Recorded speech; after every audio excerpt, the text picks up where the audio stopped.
Hello, everybody, and welcome back to the Banner Saga. We'll be picking up where we left off last time. We're resuming.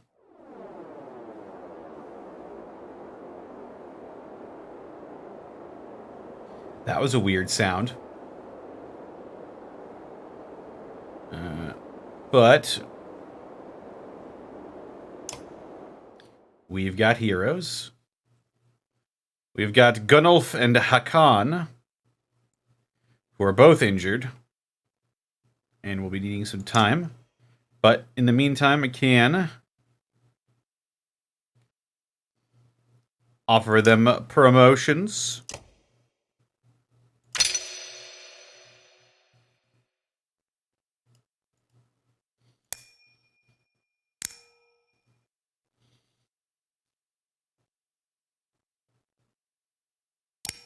Go ahead and give him armor break. And some more armor himself. Why not? Mogre. Promote him as well. Max out that armor break.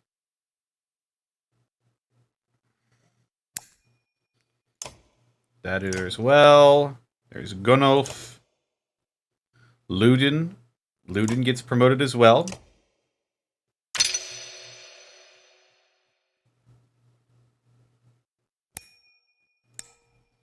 Let's go ahead and just max out his strength. And Irsa, promote you as well. Max out your strength. And your endurance as well, why not? I think that's everybody. Oh, there's also Bercy. My dude.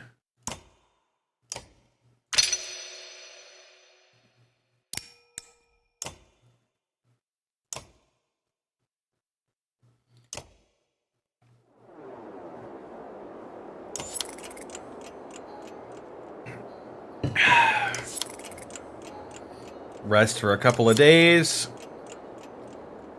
Get our boys back in tip-top shape. We don't have much renown.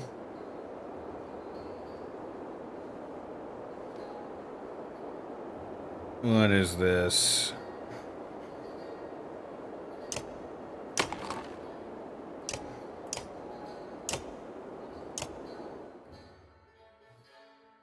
Two will per kill.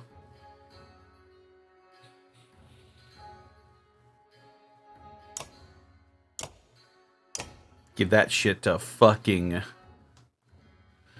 A rare crystal, when struck, creates a pleasing sound, often strung on weapons with a melodic effect.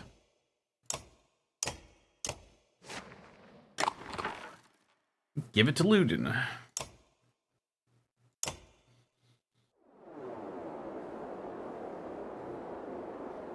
Would I be interested in playing Far Cry Primal? Also, what are my thoughts on the Gendi show Primal?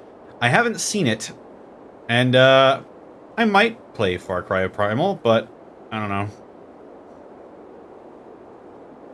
I'd be inclined to if it was part of a series, maybe.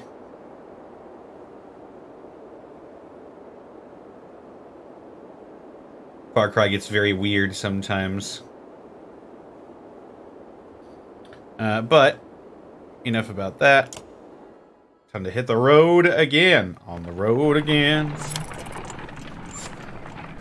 Morale's declining. On the road again. You hear a shout echo on the wind, a standard Varl greeting.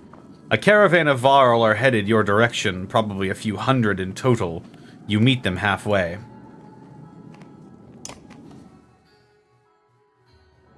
Primal is awesome and I would love it. That's what I keep hearing. You must be with Vognir. Was.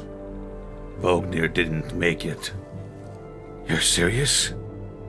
It's getting grim out there, but I didn't expect that. You're flying the Schlitt banner. What's happening? Isn't Ulfar in charge there? I am Fasolt. Ulfar's still in Schlitt. In case he needs to be. He sent me to meet Vognir. Well, you. We've seen nothing happening in Schlitt yet. What do you mean? No dredge. They never came through Schlitt. They're all pouring out of Ridgehorn. We only just found out about it. One group went that way. We came here. Ridgehorn, the fort by the bay. That place has been abandoned for hundreds of years. Yeah, maybe that's why they're here. By all accounts, it looks like another damned invasion.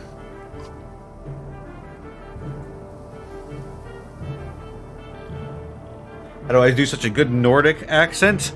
Practice! Ludin forces his way into the conversation. Wait a godless minute. What did you do? Careful now. You be careful. What did you start? You think men don't remember history? The long banner hangs in Aberon. The Second Great War nearly screwed us all. What did you do this time? Who the fane is this?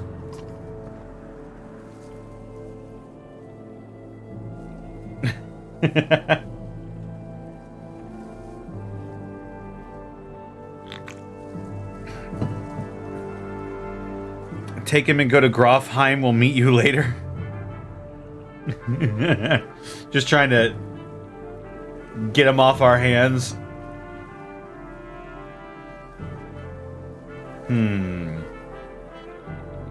What should I say?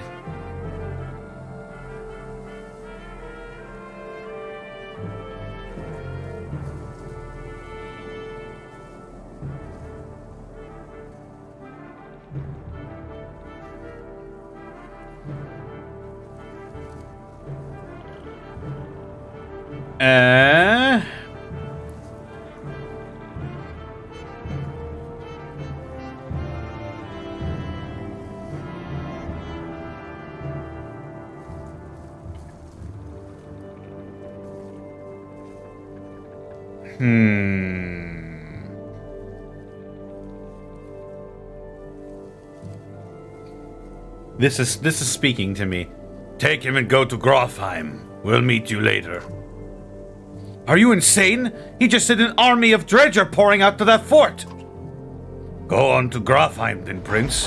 Having your blood on my hands would be worse than doing nothing. Hey, random shopkeep. Thank you for becoming a worshiper.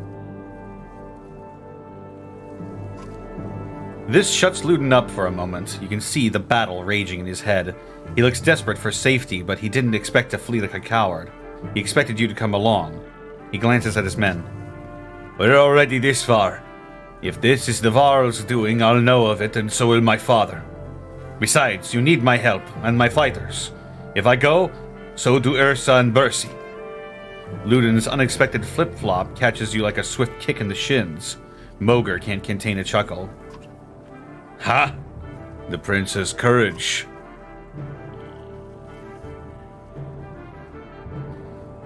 Do whatever you like, Ludin. Paint me the villain, Hakon. What do I care? I'm sick of you being the only one to do as he pleases in this alliance. These are Varlands. We're facing an army of dredge. How much experience do you have in these matters? True. Mankind has never provoked them into a war. You're going for a third. Is taunting the dredge into genocide a game for your kind?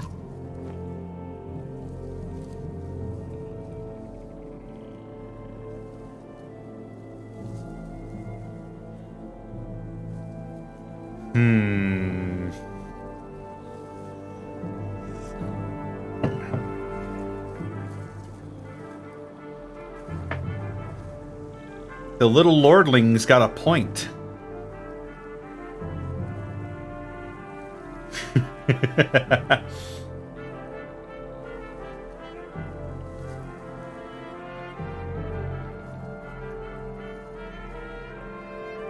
I think Hakon's tired of this. He's just gonna walk away. You curse and threaten pandemonium. The prince has chosen to be no responsibility of yours. If Luden stays, so do Fasalt's warriors. They join the caravan. Woo! Let's go. Morale has declined.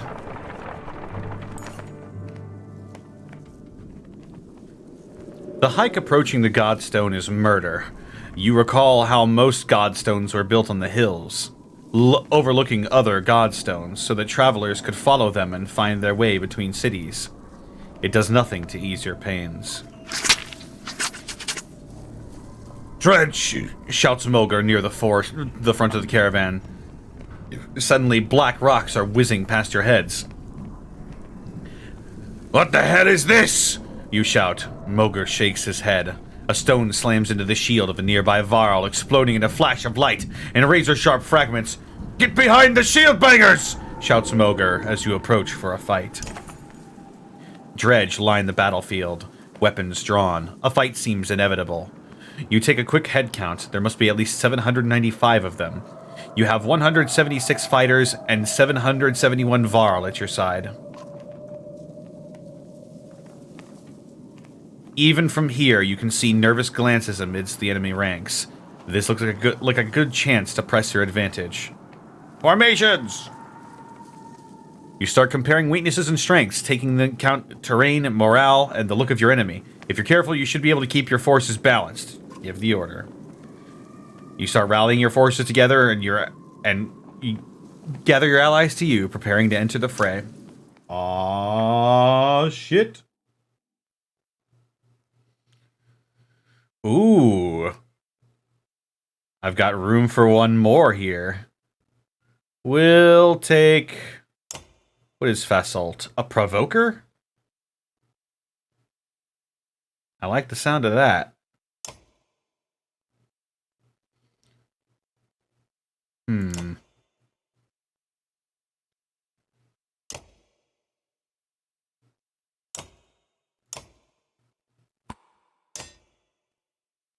What is Gris? Strong arm.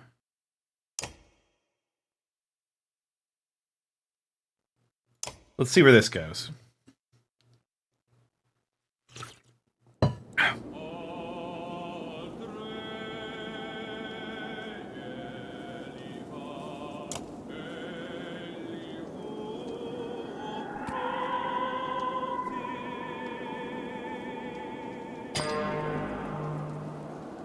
War!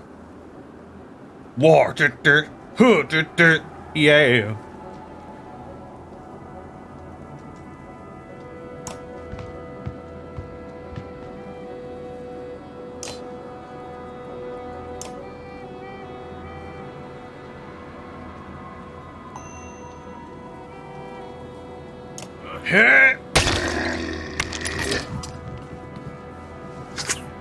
Oof!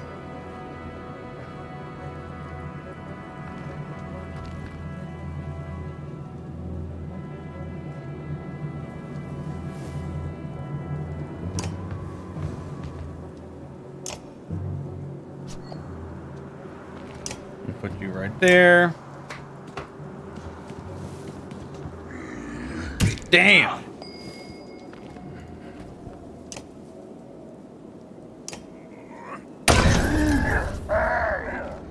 Oof!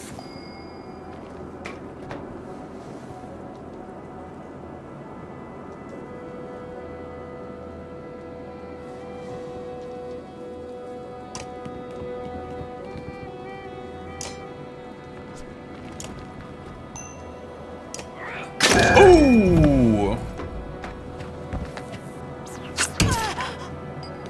What the fuck?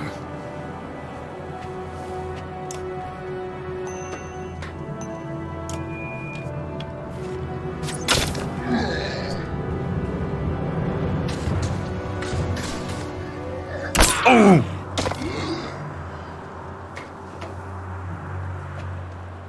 Woo! Malice. Ah, Taunt an adjacent enemy. Okay. Alright. Oof!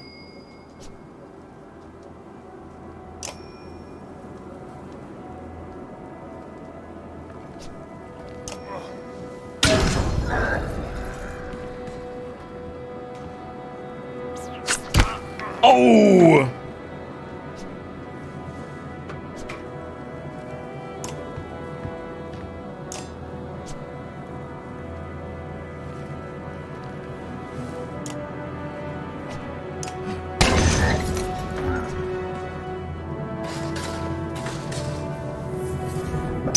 Oh!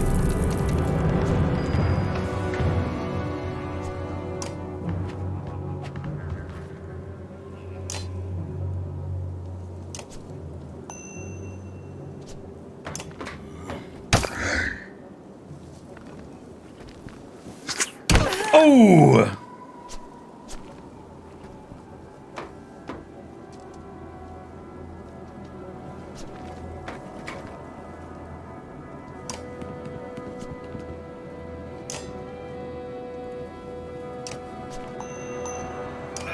Go, little prince! Go and kill! Oof!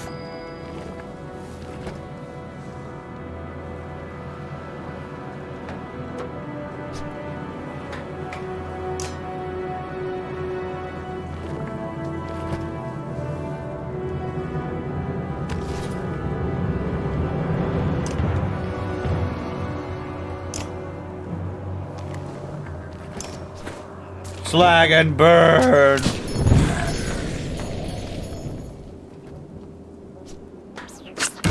Oof!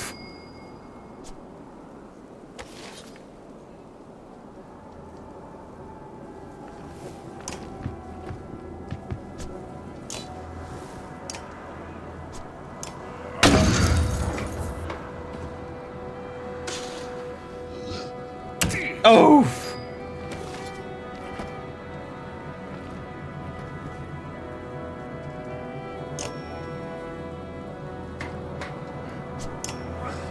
Eh.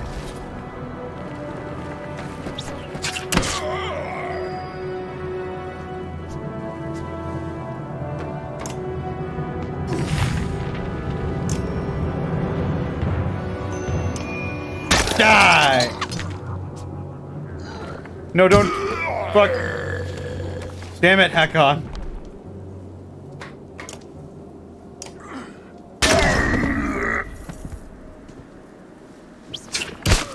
Oof.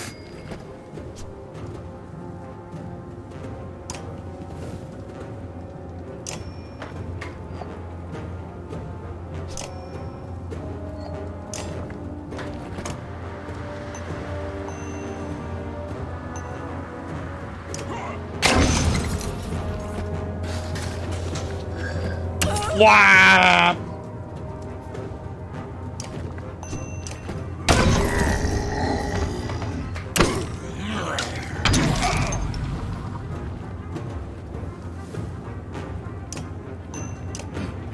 Die!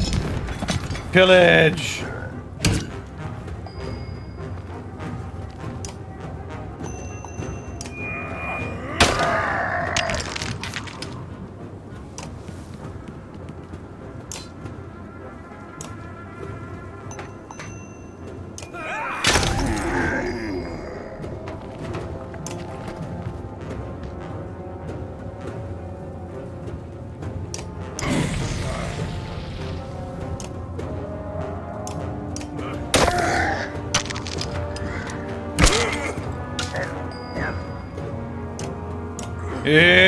Die!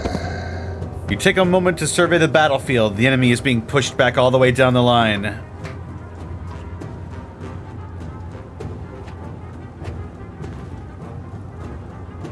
You take this opportunity to pull back and leave combat immediately. On the other hand, chasing down more dredge would rally our fighters and save a few lives. Now we're pulling back. Renown grows.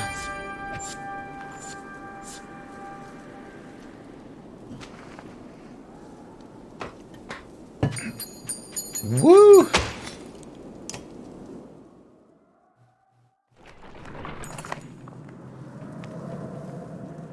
What in the depths are these? You wonder, looking at the unusual dread slingers. Nobody knows. Without warning, a deranged and half-dead slag stumbles out of the brush, throwing itself upon the yaks attached to the treasure cart. Surprised Varl pull weapons, but not before the whole cart slides off the slick rock and a sheer drop, stopped suddenly by a low growl. The enormous metal wagon dangles precariously from a cliff. From the end swings a confused yaks, still tied to its reins. On top, the dredge hangs on tight, keeping the whole thing from plummeting over the side as Gunnulf, one hand white-knuckling the cart, the other wrapped around a tree trunk.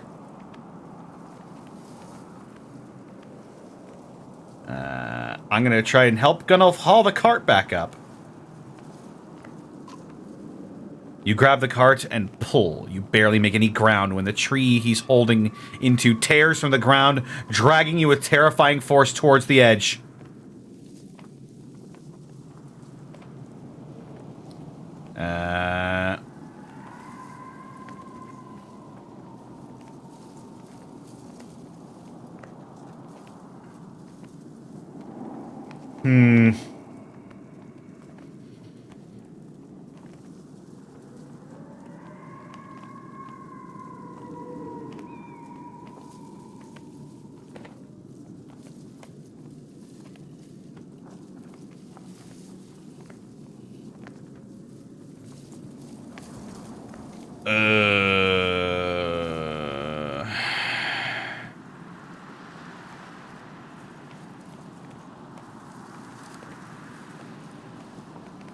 What's in the treasure cart, even? Is that where our renown is being held?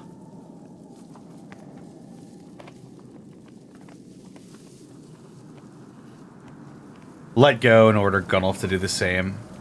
With a roar that sounds more like you just stabbed him in the side and gave him an order. Gunnulf lets go of the cart, and it flips over the side in a flash, followed much later by a dull thud and a crack. At the base of the steep cliff, hundreds of yards below, the treasure cart has exploded into frozen fireworks of gold, vulnerable, and yaks, and dredge gore. That was a costly mistake, grits Ubin between clenched teeth. You wonder why that dredge went after the yaks in the first place, when you realize the bigger problem is the vast fortune now laying at the bottom of the cliff.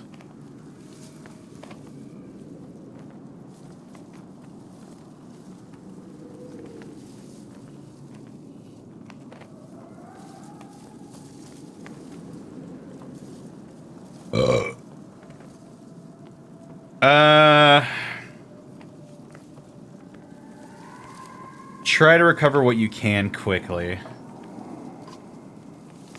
You gather ideas for hoisting the loot, all of them difficult and time-consuming, and eventually you settle on lowering a man by a rope into the valley. He grabs a few valuables and covers up the rest, but not much else. You face the fact that you've got nowhere to put them and nothing to pull them with. Even if you did recover them, a day later you're back on the march without much to show for it. Oh, I lost 10 supplies. 10 days worth of supplies, I should say.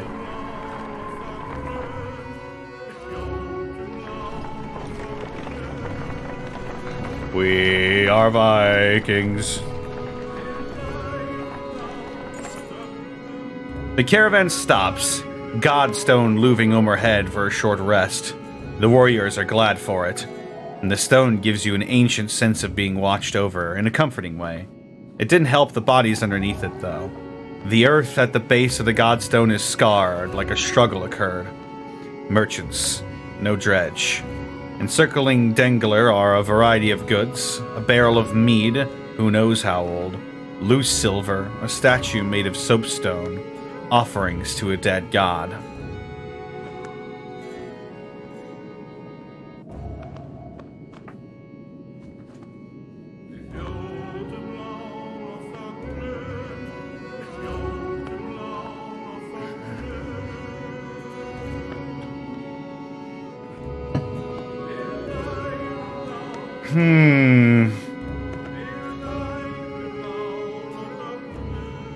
Well, if the gods are dead, they don't need the supplies. Let's gather whatever we can. We'll need these more than the deceased. You remark, as others gather anything of use you inspect on the bodies. A glitter catches your eye. Around one man's neck you fish out a gold necklace with 5 rings loosely hanging on it. Guess he didn't make it.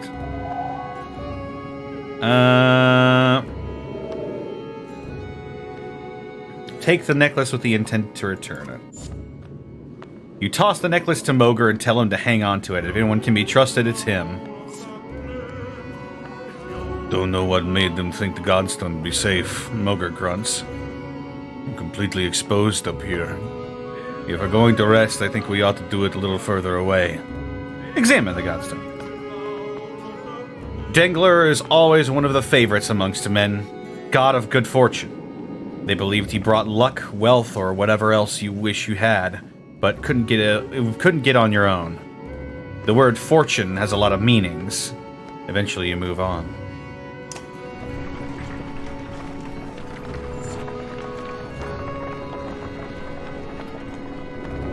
He looks very bored. Well, he gave us good fortune with all these supplies. Maybe the gods aren't so dead after all. At least not in spirit.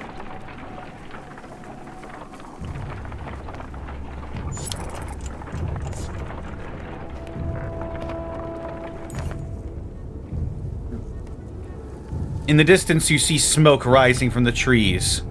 Dredge aren't known for setting fires, says Moger. but it does get their attention. We'd use fires like that to lead them along in the Great Wars. Yeah, but they wised up to that after a while, interjects another warrior. Or it could be someone trying to get our attention, Krames vassaled. The other groups from Schlid were sent this way. No matter how you look at it, investigating it will cost time.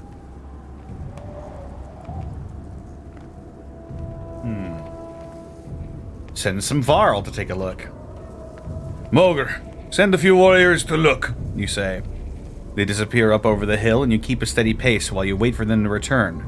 They don't reappear well past the time it should have taken. Go yourself, ready for a fight.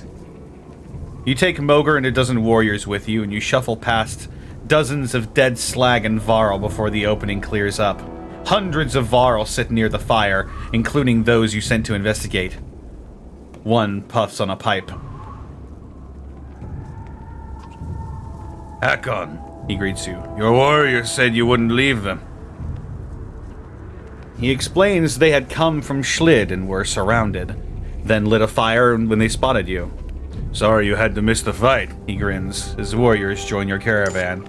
Yeah! 40 supplies! Damn! Moger comes to you privately. I've seen some of the warriors disappearing, he says. At first I thought it was just my imagination, and now I'm certain several have just gone missing. Mostly men, but some Var, too. Can't quite figure it. If it's abandonment, you can't let it stand.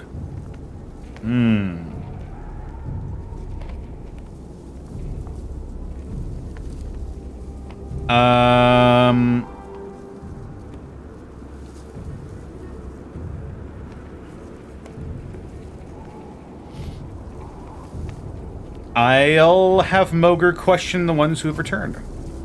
I couldn't get a straight answer out of them, he says. And others denied it outright. I can't question the humans directly, but I'll be damned if Luden doesn't have something to do with this. I'll speak with Luden. I ordered it, says Luden when you confront him. I sent my men to bring back gold from the cart you left behind. If you have a problem with your warriors joining them, maybe you should keep them under control. Pummel him in his stupid face! Insist that he explains his actions. You left a pile of gold at the bottom of a hill, says Luden. What are the chances it'll be still there months from now? The only reason we aren't each carrying a share is because you don't trust us.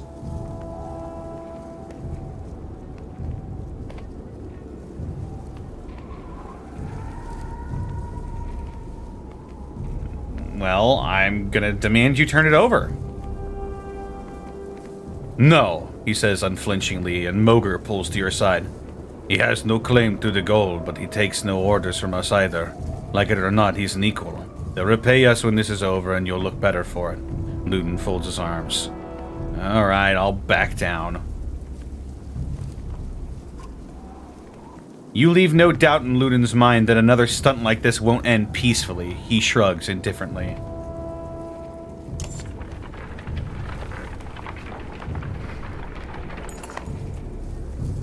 Your warriors demand a break.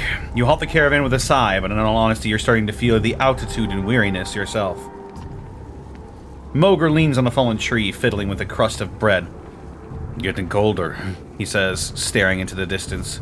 You can see Ridgehorn just start to peek around the mountains. A flock of ravens float across a clear sky towards the front. We should follow those birds. Why? Without another word, Moger starts running towards the birds and tumbles over the cliff. Suddenly, he's gliding through the air, flapping his arms for all they're worth. He swoops towards Ridgehorn before bursting into flames and plummeting from the tower, which crumbles like a log from a smoldering campfire. Am I high?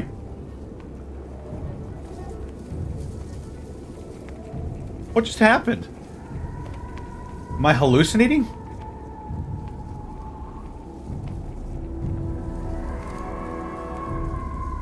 What the hell's going on?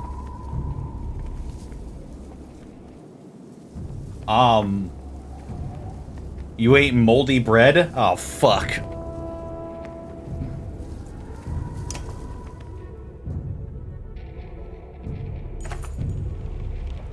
You think you've lost your mind, then you wake up. You don't remember setting up camp or falling asleep in front of crackling logs. What's going on? You mutter. Moger approaches you at the campfire. Hakon, did you see? He starts. Yeah. You both agree to keep it to yourselves. Okay, were we just delirious or something? From traveling so long? Okay.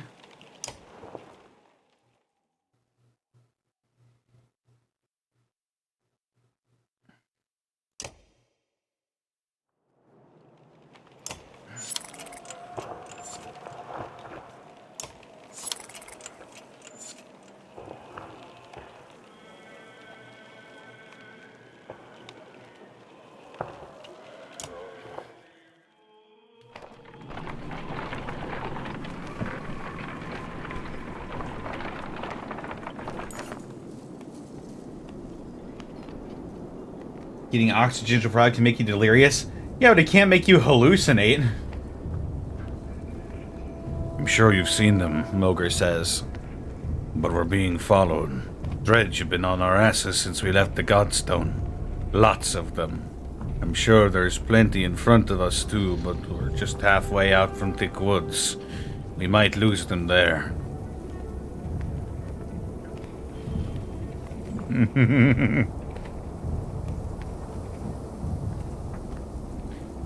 Good, more slags to kill. You immediately wheel around and face the enemy.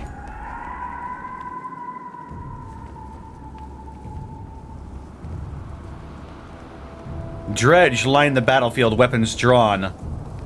The fight seems inevitable. You take a quick head count. There must be at least 1,002 of them. You have 168 fighters and 949 Varl at your side. Even from here, you can see the nervous glances amidst the enemy ranks. This looks like a good chance to press your advantage. Charge! You consider taking your trusted allies and leading the charge, battering down the enemy. It will throw you into the thick of battle where the fighting is most dangerous, but a strong charge can save lives. No, rethink my options.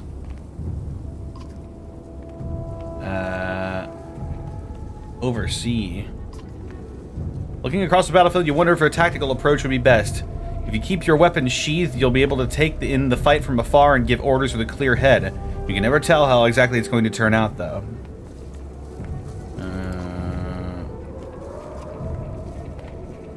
Retreat? You seriously consider what you're about to do. As the caravan flees, it will undoubtedly take heavy losses. The enemy nipping at your heels, on the other hand. Sometimes escape is a better plan than a complete massacre. Hold them off. Consider making a wall and skirting the battlefield, buying enough time for you to help the weak and wounded make their escape. It's a risk. Your warriors will take the brunt of the attack, but it will save more lives in the long run. Let's go. Formations!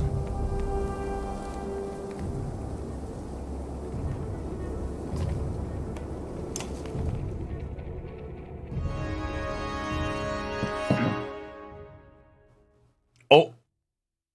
Hakon is still injured.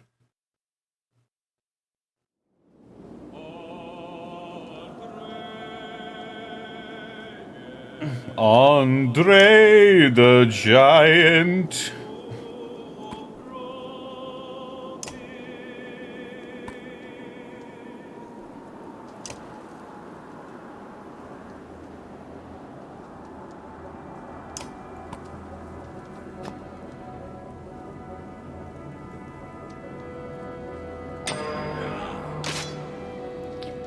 It's war, then!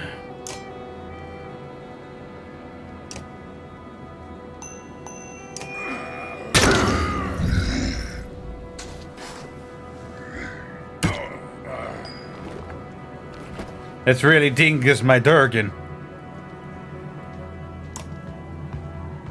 Oh no, it's worse than I feared. It's cock Blackula.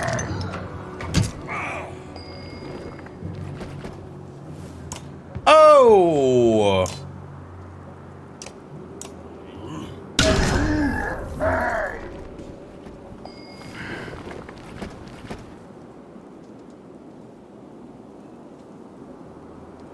I'll tell you what, Josephine, that really dingies my Durgan.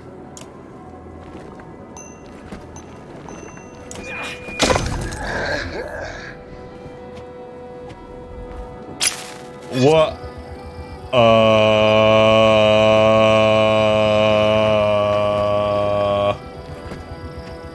Did he just turn on his vibrator, dude?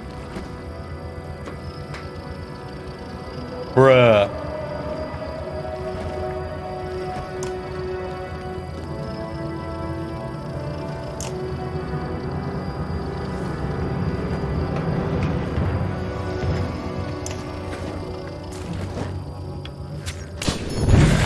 Oh, fuck.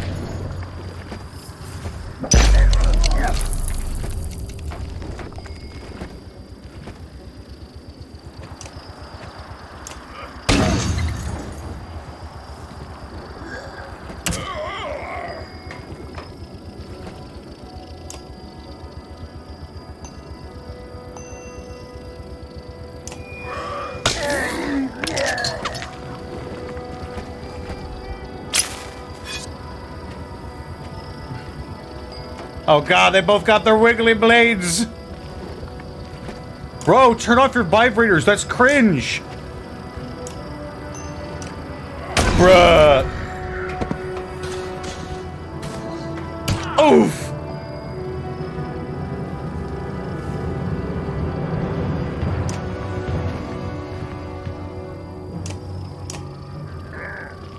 Oof!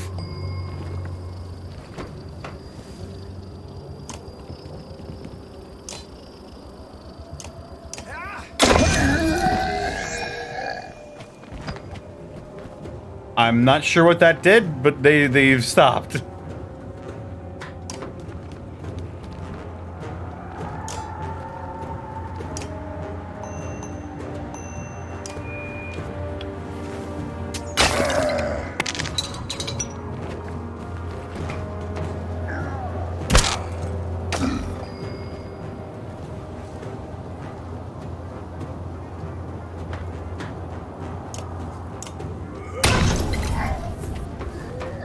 Oof!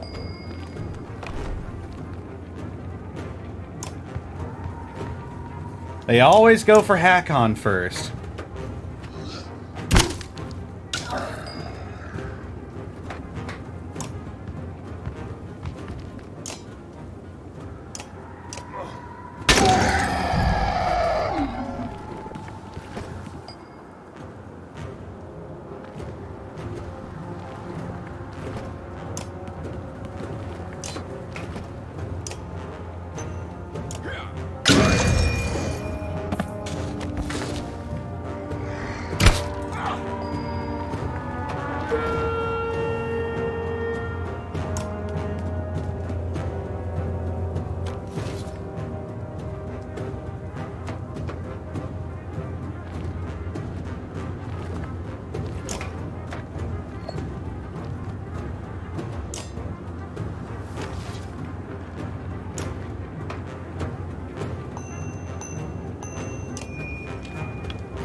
Oof.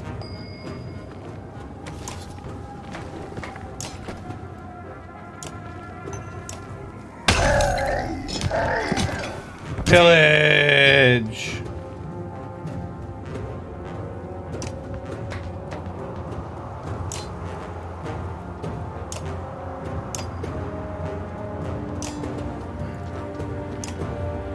Yeah. Take a moment to survey the battlefield. The enemy is being pushed back all the way down the line. Kill a few more as they flee. You attack Dredge, still brave enough to face you.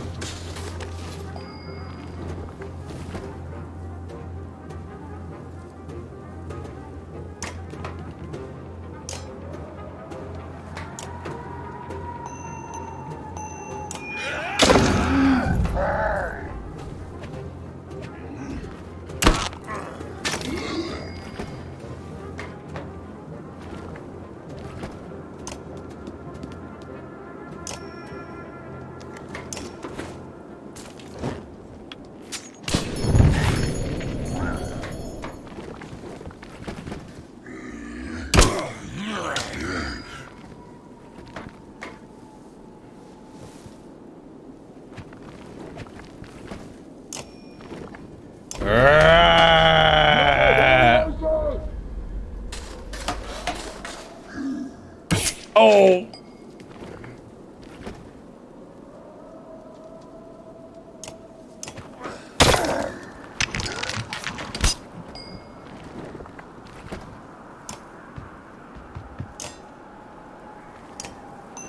Get his ass, Gunnulf. Don't do it. Oh!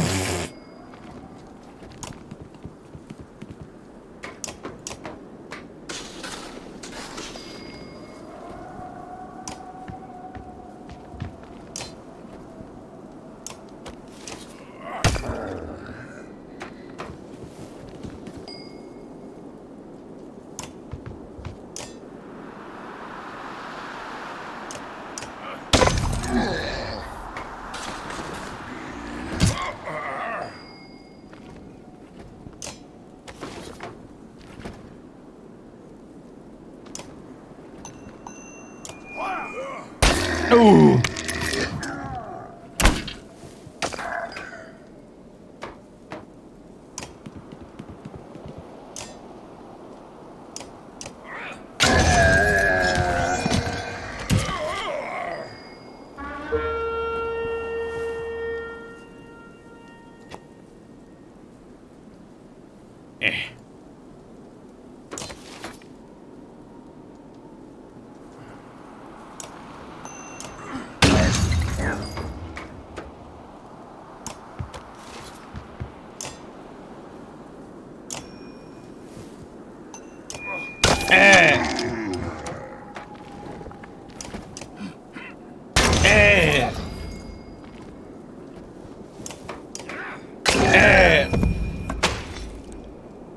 Narwhal horde.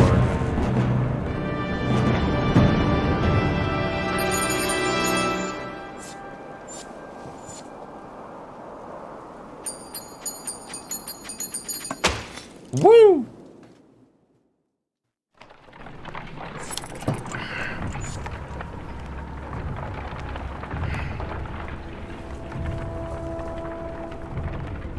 we've got great morale. Deep inside the woods, you get the distinct sense that dredge have more or less surrounded you, and in great numbers, their dark shapes create unsettling patterns as they slide between the trees in every direction.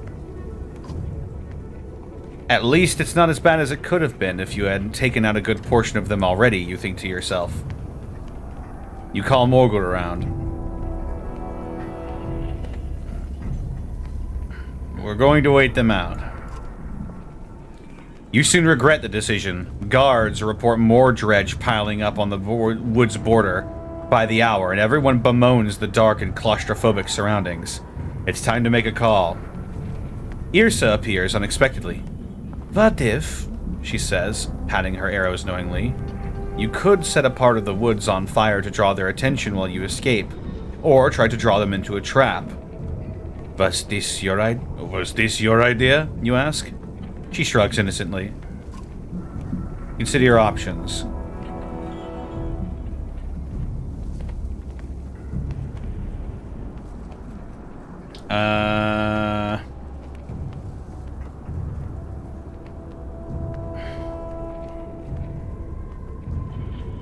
Pink? Alexa, change my bedroom lights to pink.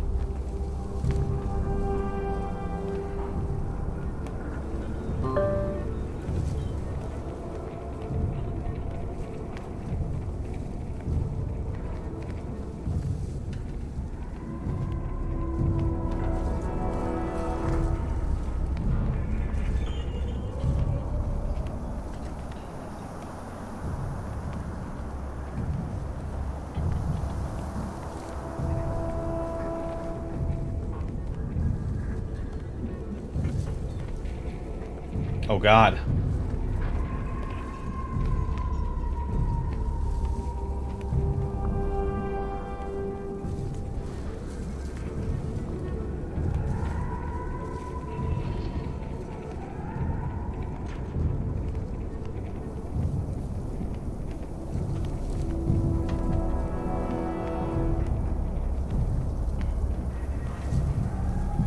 What? Gaijin Goomba? I'm turning red, brother. Thank you for rating with a party of 70. How's it going, everybody? We're playing some Banner Saga. How's it going, everyone? Hope you enjoyed the Gaijin stream.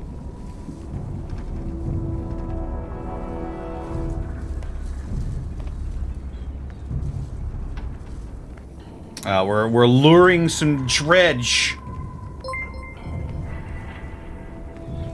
into the forest. And Gaijin Goomba, thank you for the 13 months. Thanks to Probably Not a Mayor for my gift sub. Oh, dang.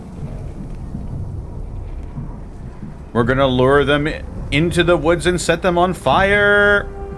You create a line of shield bangers and unleash volleys of arrows in their direction, luring frustrated swaths of them into the trees.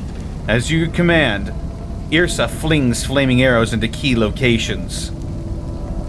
The trees erupt and fire spreads quickly. Many fall immediately, but the Varl start to lose their nerve. Soon the caravan is in disarray, some fighting, others fleeing from the growing inferno. Yrsa has vanished. Ludin rushes past in a state of terror. You break from the trees, hoping to regroup.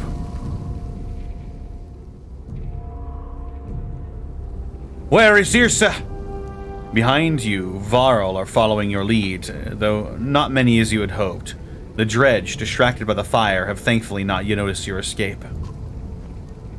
Isn't she with you? Did you make her do it? Where is she? I didn't make her do anything. It was her idea. Ludin stares into the flames, face blank. He's trying hard not to show what this means to him. A miserable moment lingers. We've got to get out of here, Hakon. We bought minutes at the most. We don't know that she's gone anyway. Maybe she'll catch up to us. Moger gathers the others. Someone drags Ludin along against his will, but you hear no outbursts or insults. It's almost worse this way.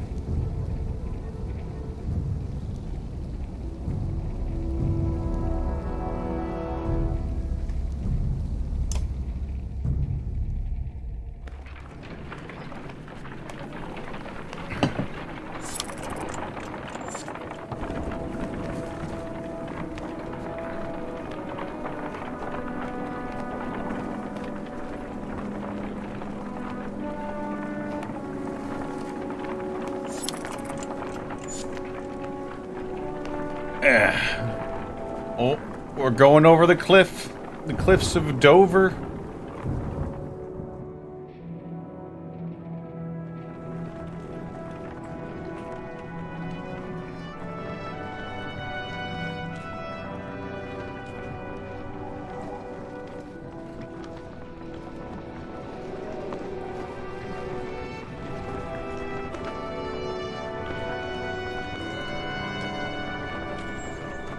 What is Banner Saga about?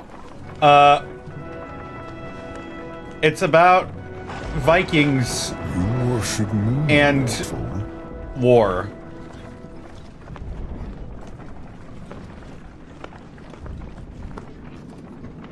It's got a really cool animation style. It's Viking XCOM.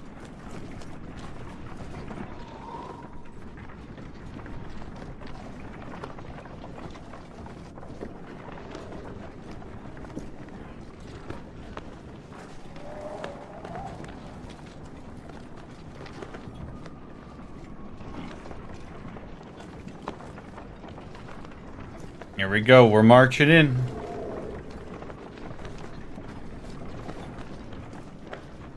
Man, look at this place. Ruins. Oh boy.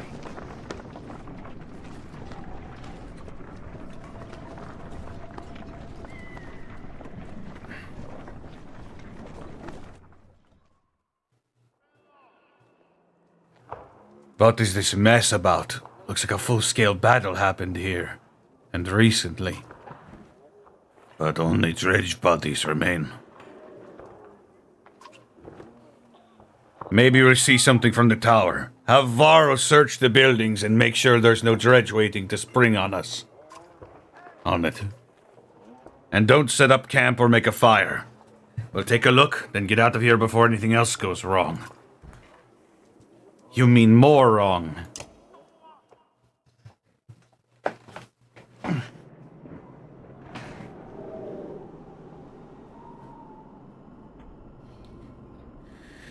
Well, let's see what we've got here, brother. Gunnulf. We'll have to give him a promotion.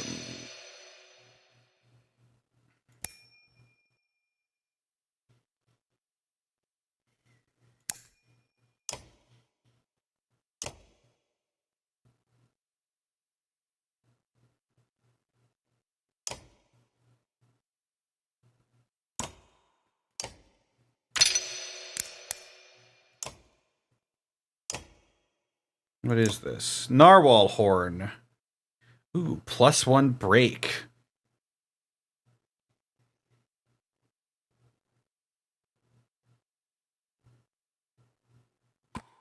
Let's get Bursey into the mix here. Why the hell not?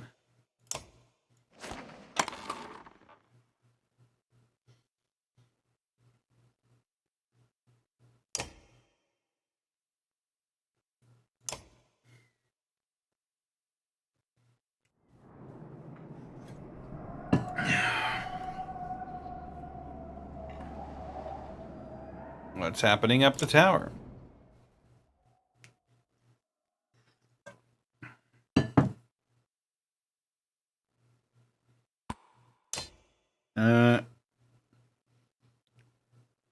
Hakon's injured. Let's get Griss out there. Show him what you're working with.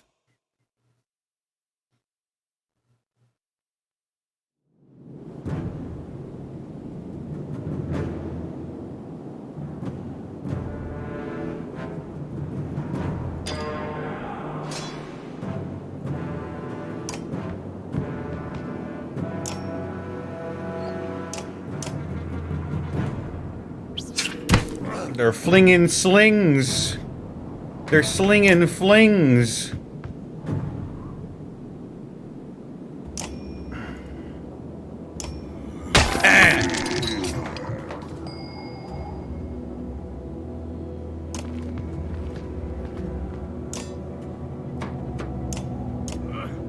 Die.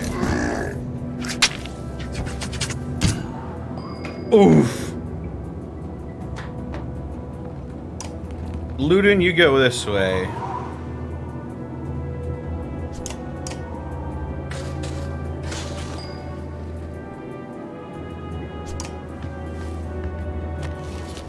These good old boys go over here. Ow!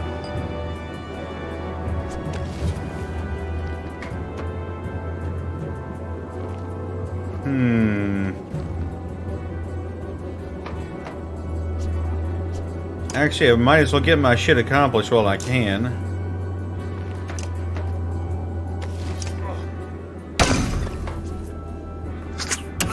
Oof!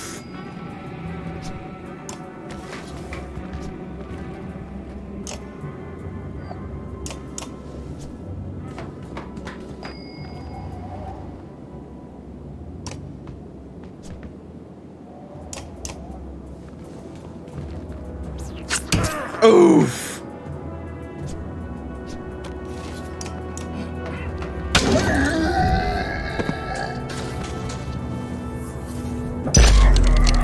Oh, damn it!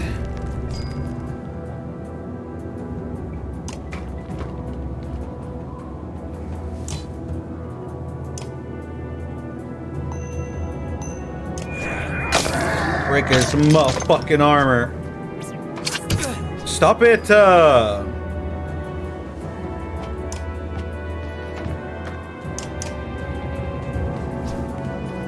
Oh, fuck!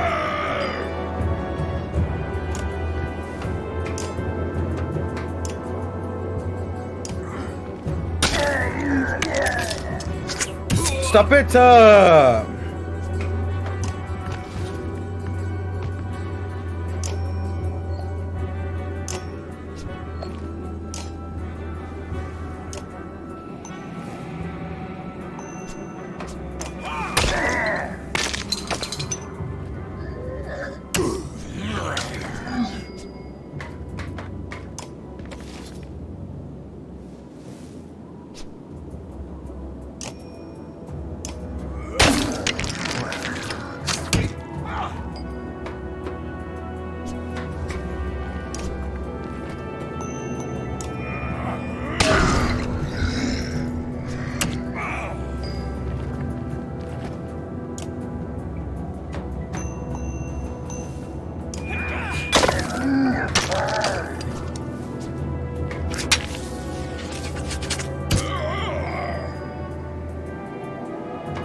I'm telling Odin! No!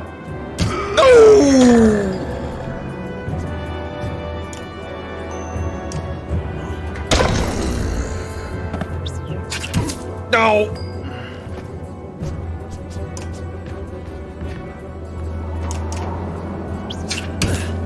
Fuck!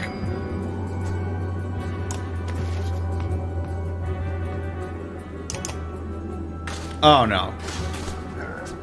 Dicks!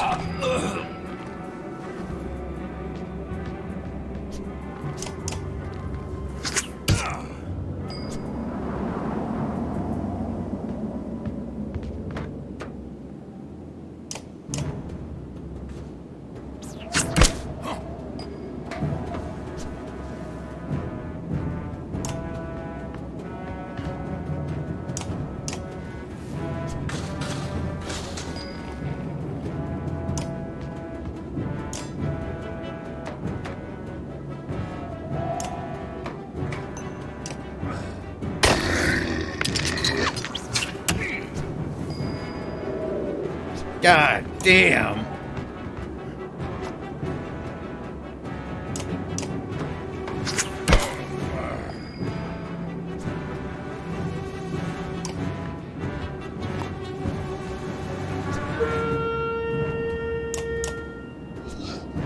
sticks!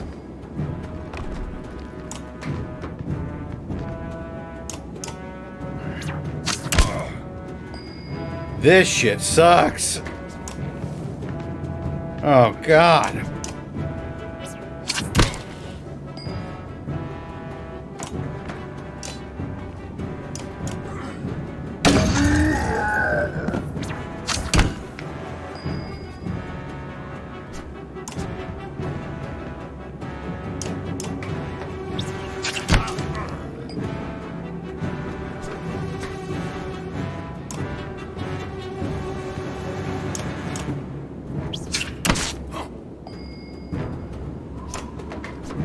Once I get over to you two, you're fucking done.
Percy is ready for a promotion. Gris has been injured. Ludin has been injured. Gunnulf has been injured.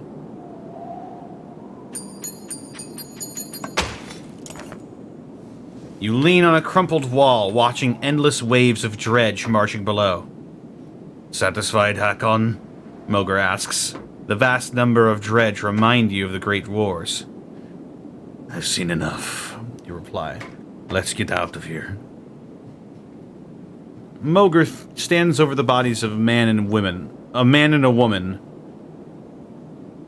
Think the slug came up here for those two?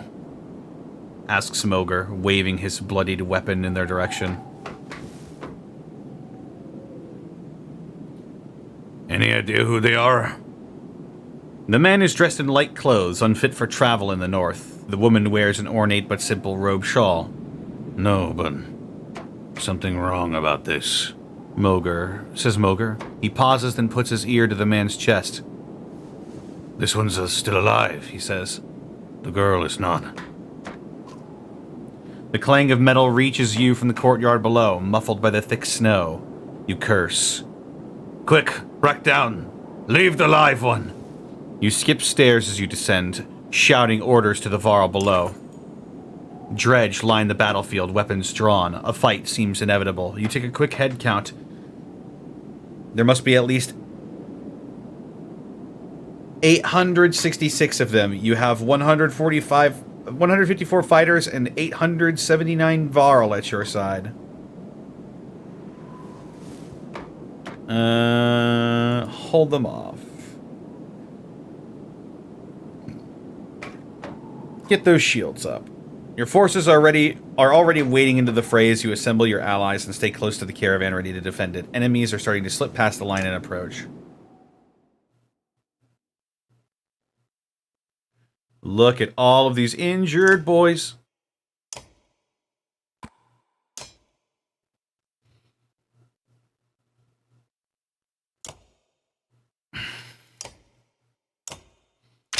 Percy, you've been promoted.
Boasting makes me feel good.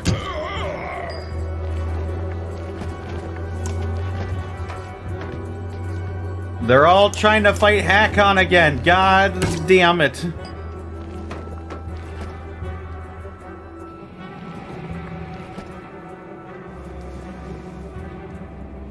Fuck it. I'm not having him get injured again. You guys can fuck off over there.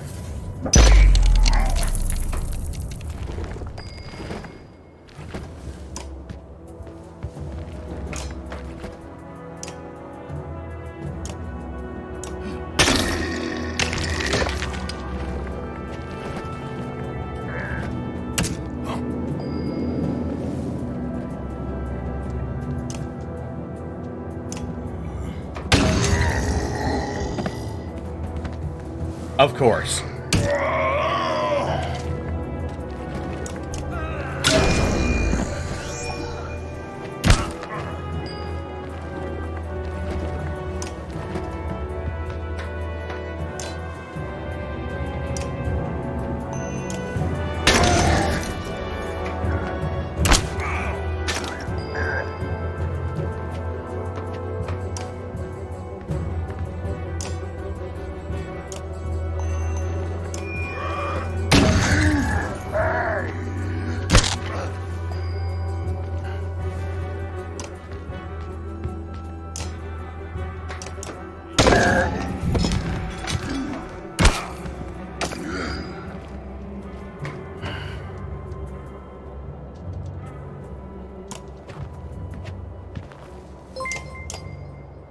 Oh, Monty!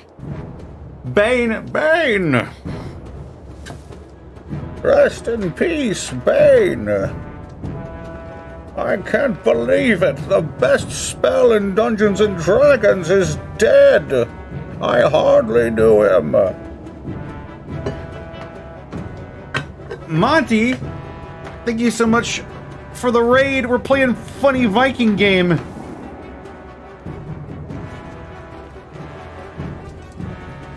Nuzlocke's not going so well, huh?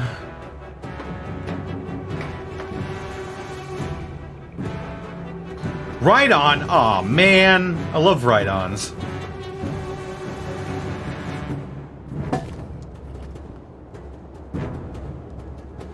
A Stunsnick? What the fuck even is that? That's a fake Pokemon. You're lying to me.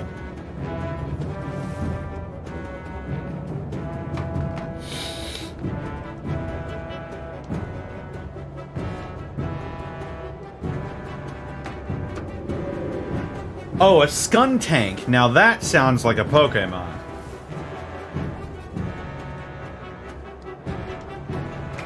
The Reverb Fart Pokemon? I'm sorry. The Skuntank walked up to him and said...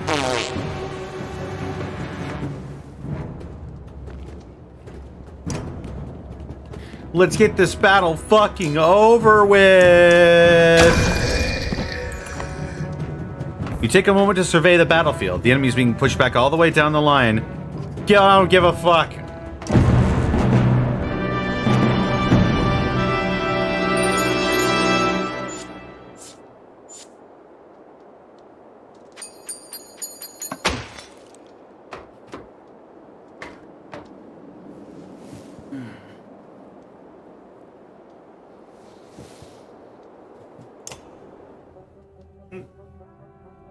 Well, other than that, I hope the stream went well. As you can see, I'm a bit more red than usual.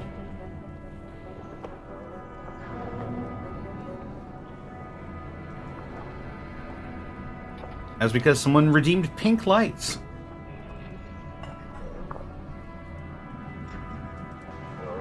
What's going on? I had one eye on the fight. Next time I look down, dredge are swarming into the courtyard. Can't tell how many more are waiting out there. But it's a lot.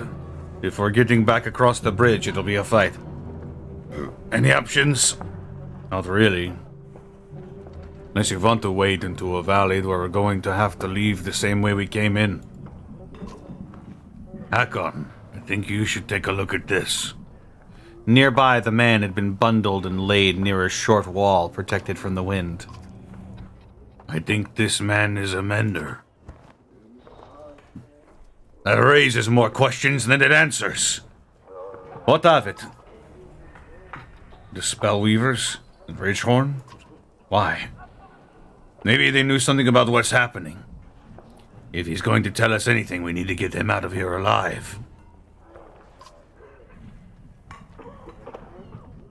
But first, we need rest. I agree. Let's decide how we're going to defend this dump in case they attack again. Each day we wait here, the dredge are going to pile up. How many will there be tomorrow? Double? What about the next day? Look, it's your call, Hakon, but we can't run. We can't cut and run on this one. There's one way out. If anyone falls fighting here, they'll be left behind.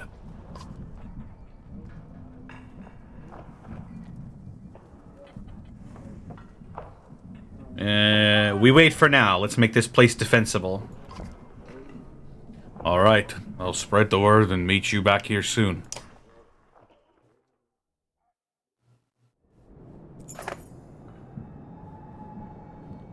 We'll set up a watch, says Moger.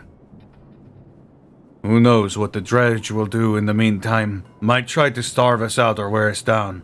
Might try to hide their numbers. What do you want to do?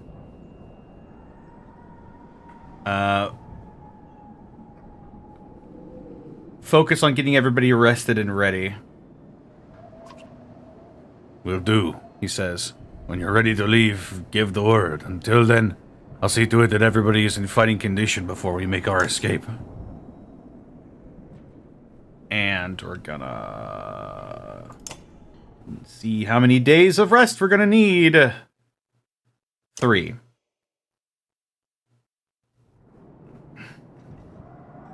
Oh. I'm blue now.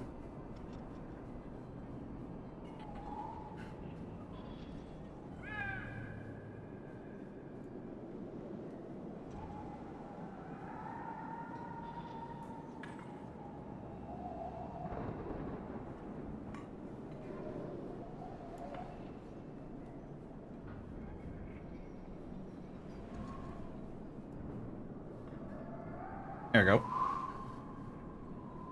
Less eye piercing now. I'll put my hat back on.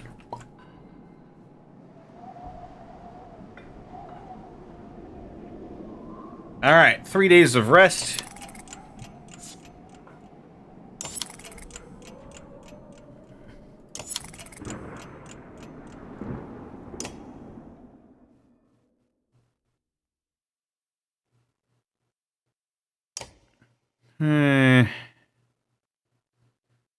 I don't think Luden really needs any more upgrades right now. I think I'll leave that.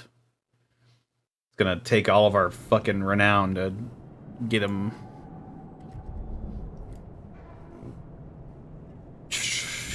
not that much stronger than he is already.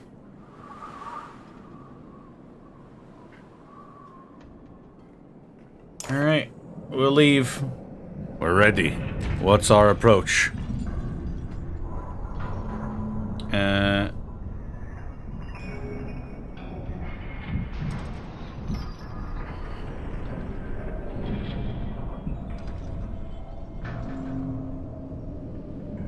Send the shield bangers forward and fight defensively.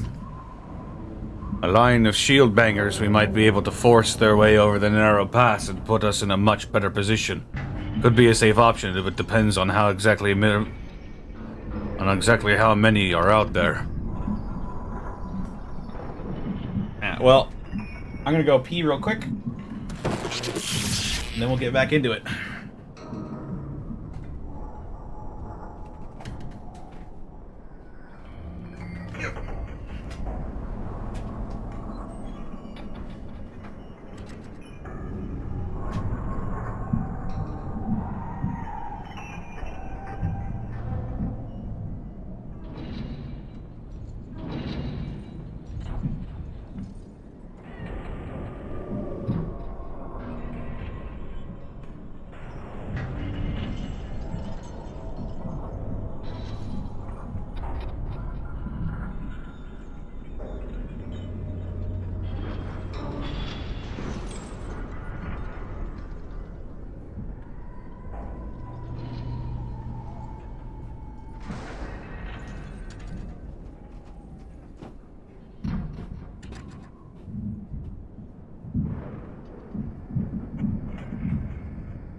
I am back.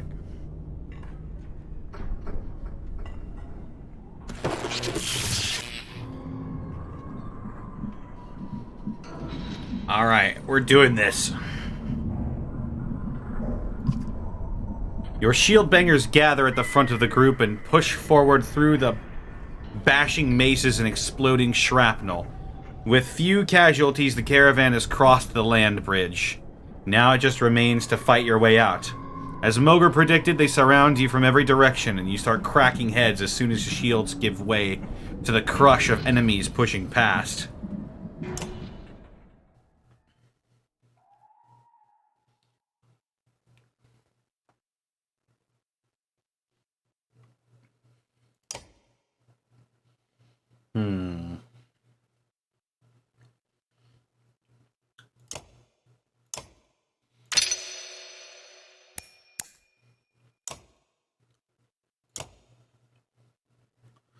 You get promoted.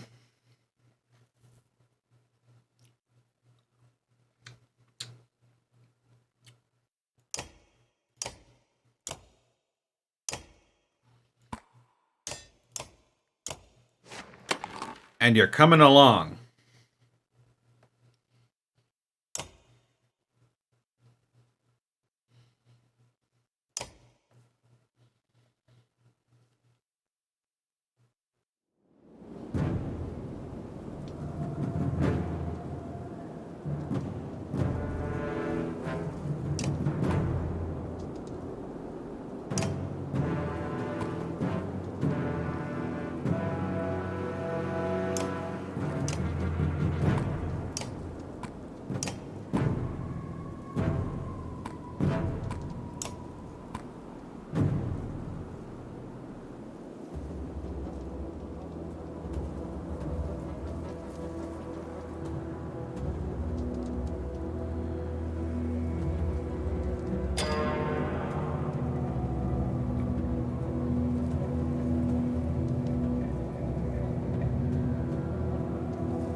Get Hakon right there.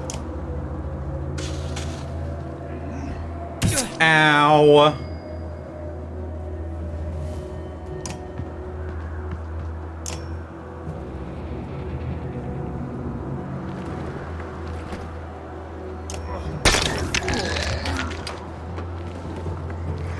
Ow, what the fuck? They hit so hard.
Oh!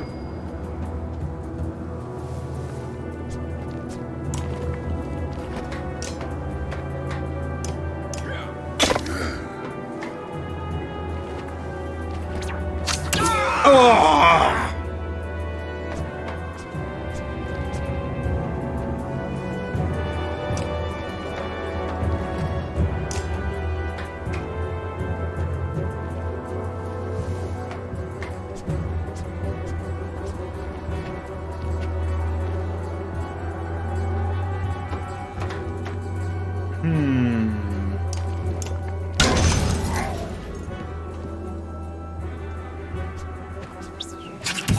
Always after the prince. Fuck.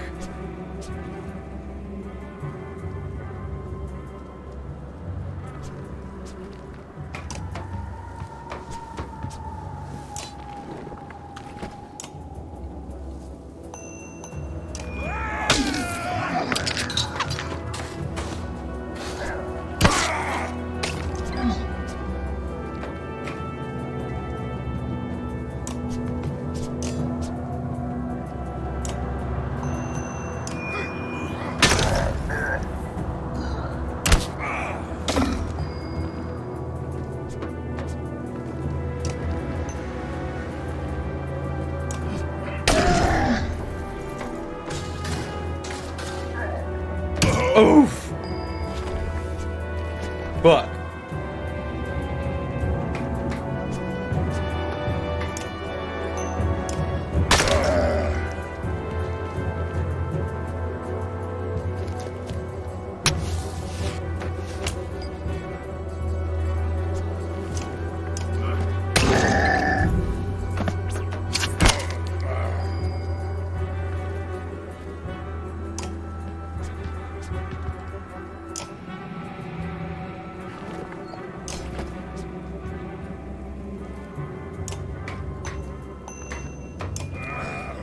Die!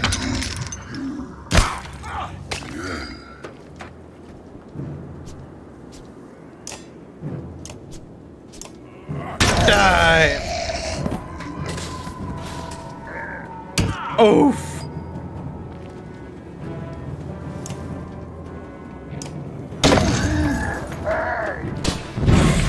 Oh!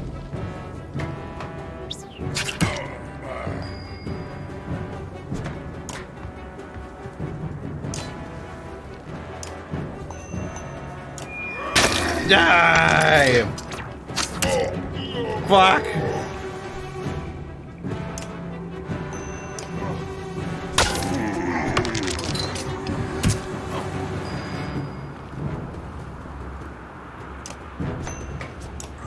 Die!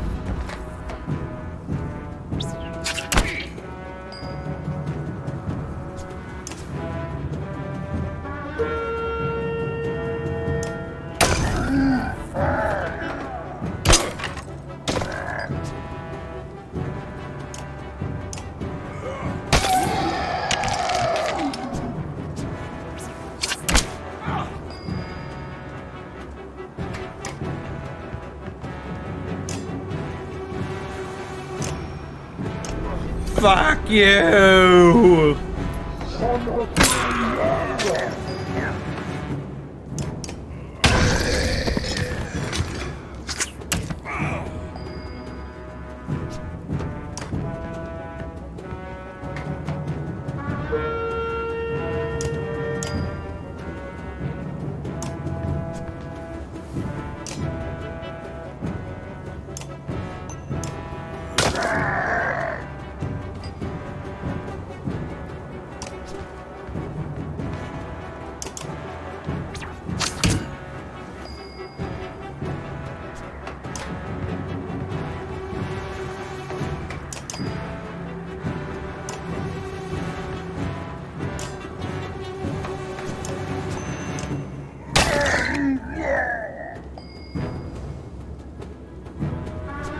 Your armor's broken, Chuckle Nuts.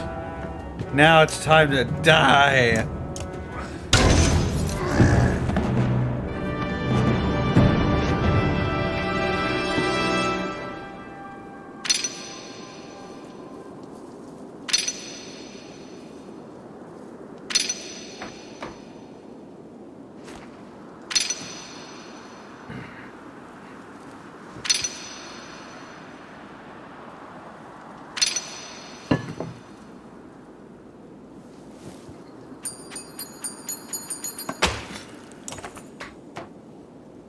With the first wave of dredge out of the picture, you stop and take stock of the battlefield. Your warriors are doing as well as you could hope. Fortunately, there were enough of them to pull it off. The dredge are furious, but falling quickly. You think you could safely outdistance them at this point. You're almost free of this nightmare. What do? Get out of here. You take stock of the survivors. It hurts to think how many you lost to get this far. With nothing but an unconscious mender to show for it, you hope it was worth it.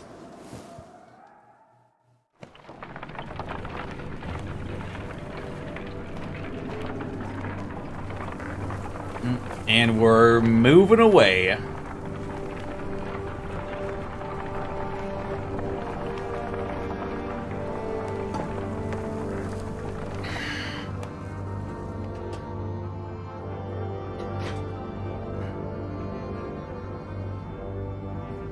Oh. Going past Schlid to Grofheim.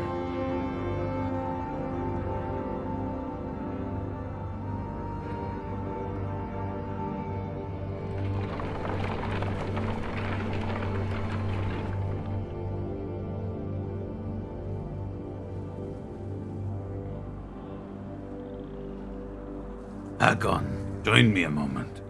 There's something I thought you'd want to see. Is it a welcoming party from Grofheim bearing mead? That's about the only thing I want to see. No such luck. The mender from Ridgehorn woke up. He says his name is Eyvind. Sounds like a mender name. How is he? Not well. Where are we? A day or two from Grofheim. We found you at the Tower of Ridgehorn. What are you doing? What were you doing there? Grofheim. No. No, that's the wrong way. Juno. Where is she? Where's the woman who was with me? She didn't make it, my friend. We only brought the living with us. No, we have to go back. I don't think so. We barely made it out of there 2 weeks ago. Do you know why the dredge were crawling all over Ridgehorn? Dredge! We have to go back! It's a damned graveyard, boy. I'm sorry, Eyvind. The girl was dead when we got there.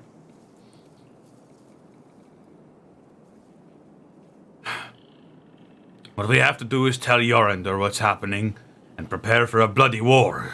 So if you... She is dead. I couldn't save her.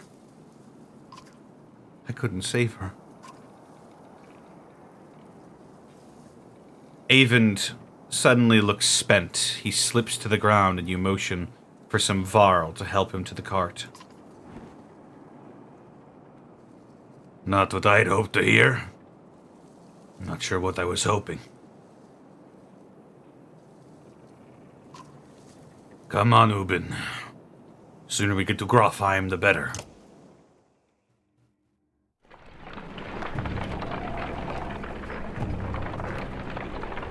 Dread grips me as we approach Grofheim. None of us expected to see a city unscathed. But what we find steals the very breath from my lungs. Oh, fuck. Oh, no.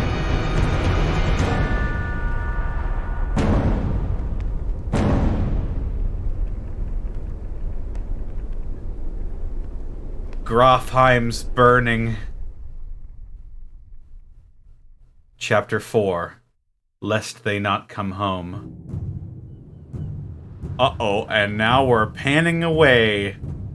Damn. We were resting a lot of our hopes on getting to Grofheim, and now it's burning to the fucking ground, my dudes. Meanwhile...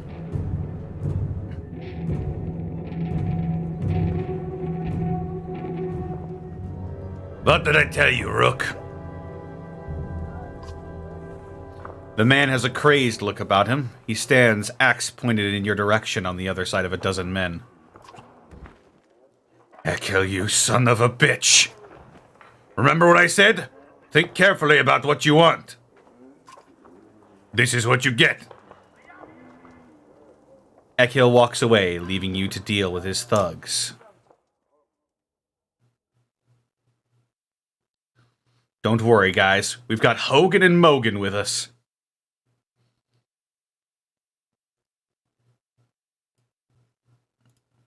Brother!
Oof!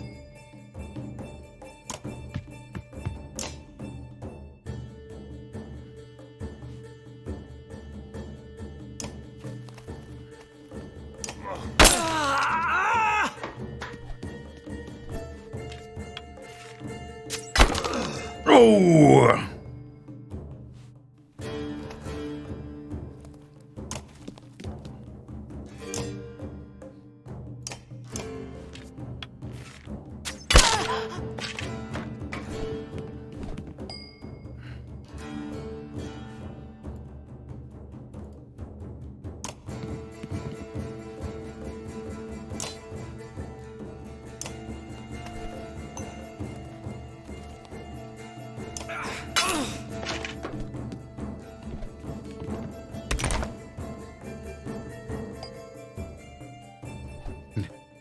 Okay.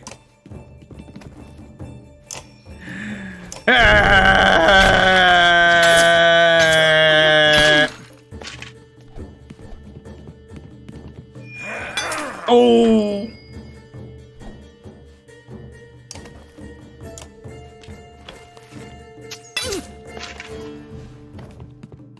I didn't want to do this. Oh, right, she killed someone. Oh, fuck.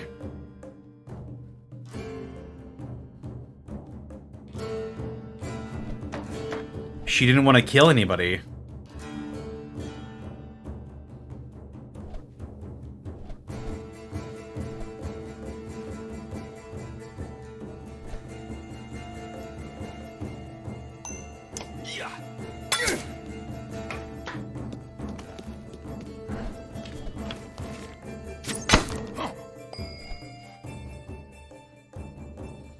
Her.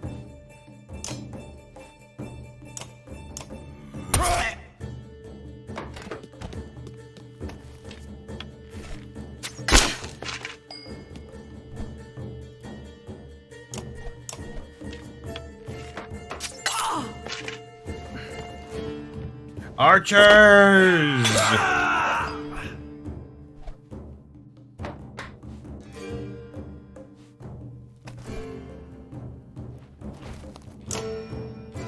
Oh!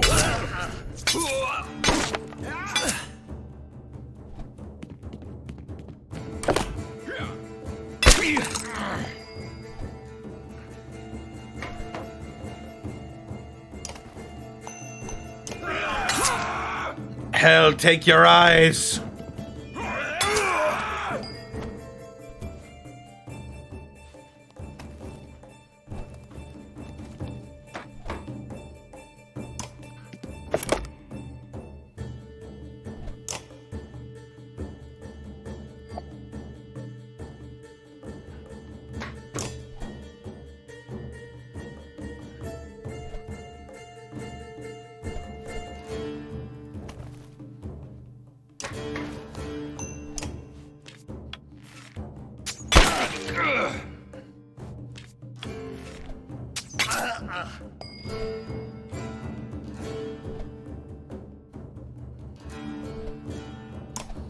Oh no, they got Hogan.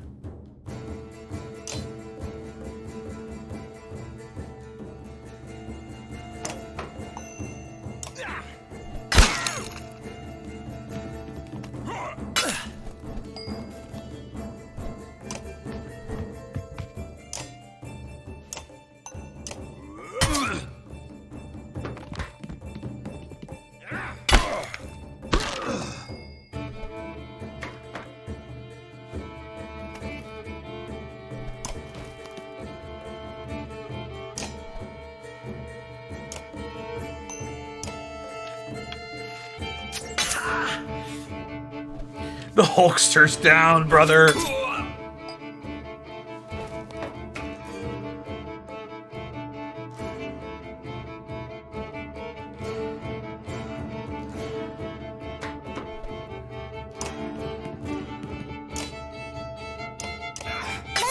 Less opportunities they have to attack, the better.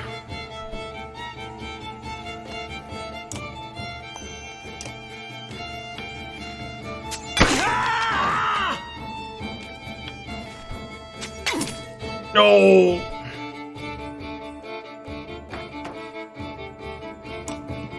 Like, fuck this.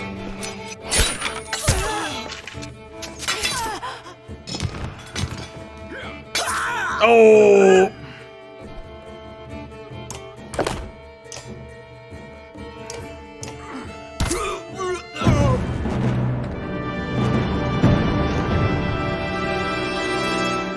It's up to Macho Mogan to avenge his Broheim. Oh, yeah!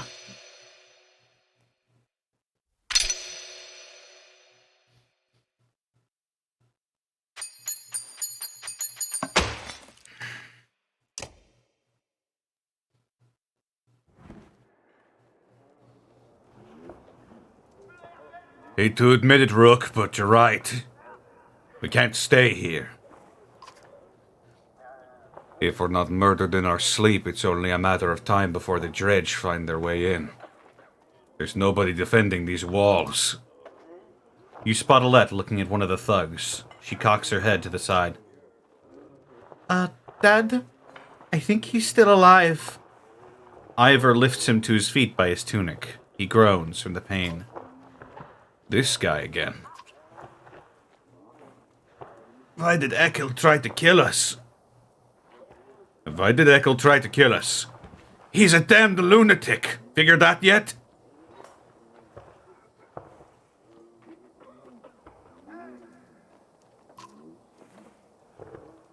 Why would Frostveller's chieftain put a madman in charge of his guards? That's what he told you? He never put Ekel in charge. Soon as those gates were shut, Ekel wanted to get into the Great Hall. He sliced open the chieftain like a narwhal. Saw it myself. Ekel wasn't the captain. Look at him.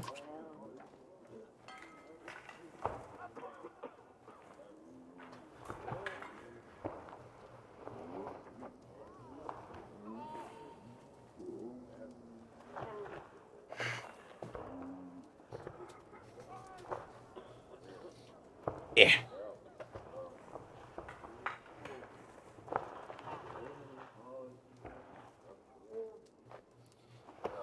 He was playing us. Can't say I'm too surprised. This whole place is a death trap.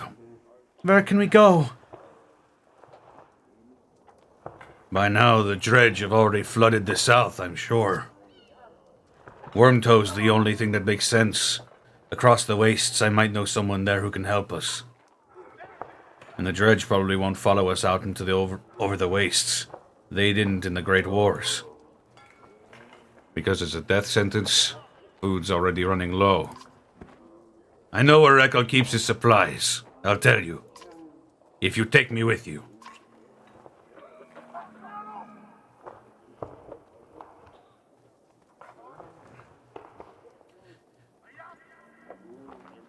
What's the catch? No catch. I want out of here as much as you do. Just never had anywhere to go. I'm not the only one. Get the supplies, and there are plenty of fighters who are desperate to get out of here. It might solve a few problems. If...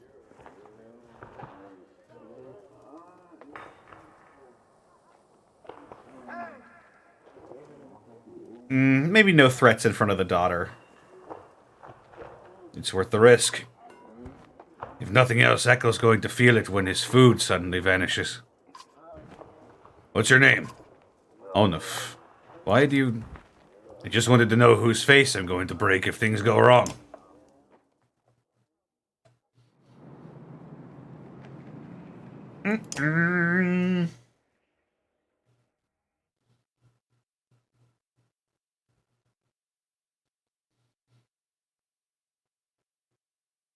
Daughter of Ekel? No, she's my daughter.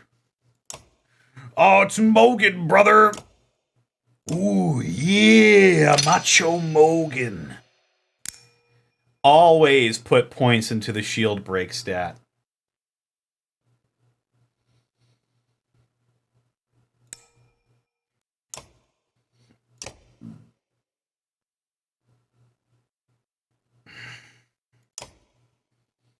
What is he, a backbiter?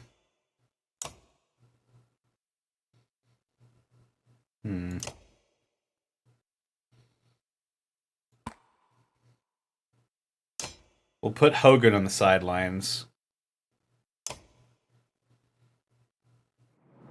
Welcome to the team, Onif.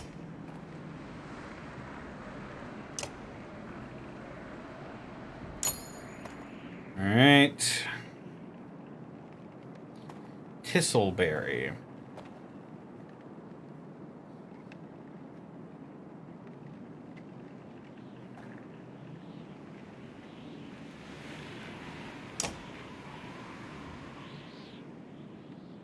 And let's go get those supplies. Onif leads you to an inconspicuous building. This is them. He says to the handful of guards inside who lower their weapons. In a concealed basement, you... Whoa! Whoa!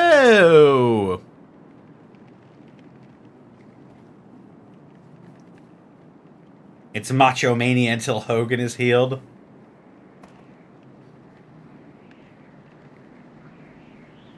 In a concealed basement, you find an enormous store of food and sundries. Grab what you can, he mutters. Make multiple trips to take everything. Hauling the entire store of supplies out of a basement takes more time than you expected. Each moment you imagine Ekel's men rounding the corner. Yells in the distance mark the fear becoming a reality. You get the others out and emerge from the building in time to meet them in battle. Woo! 140 supplies. Alright, Onuf. Drop a train on him.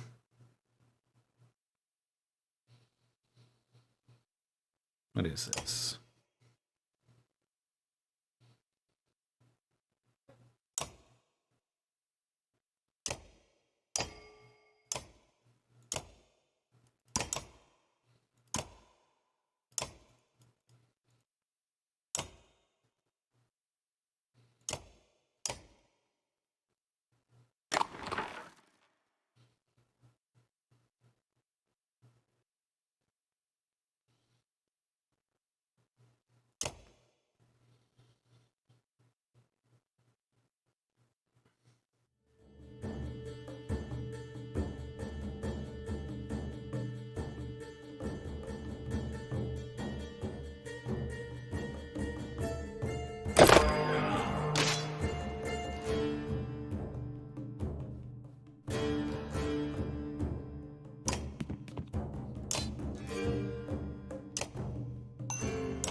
Oof.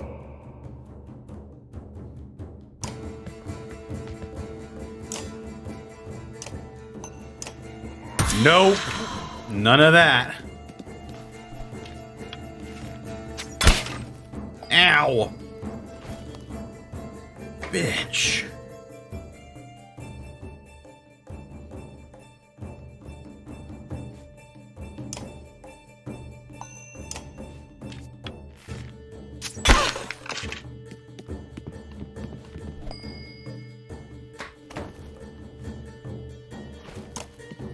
Macho madness. Oh yeah, it's macho madness.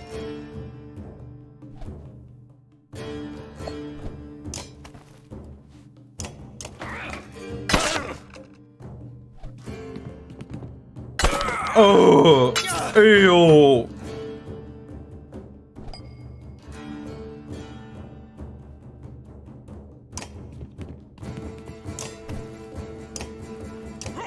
None of that.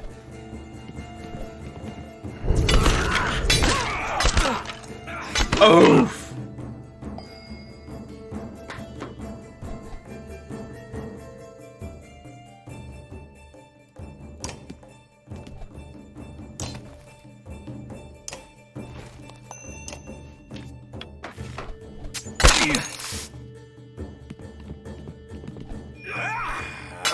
Oh!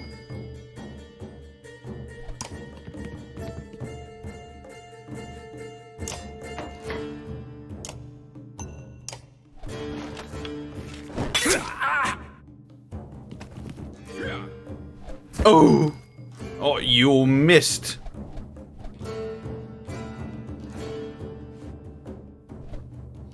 Whoop, whoop, whoop, whoop, whoop, whoop.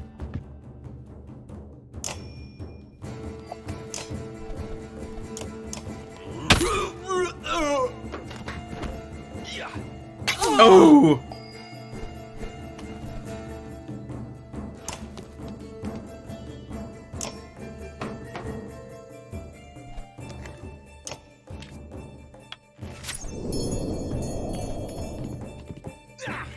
Oof!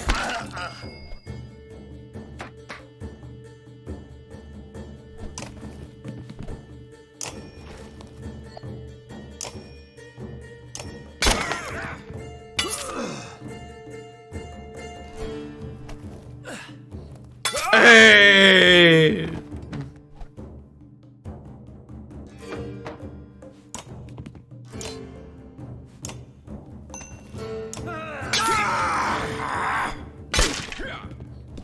No, daughter.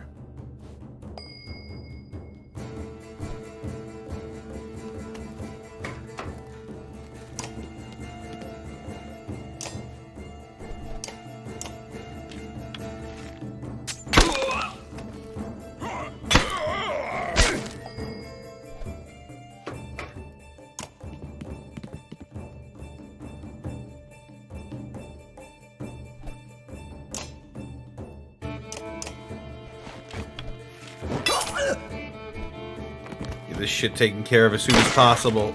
Oof.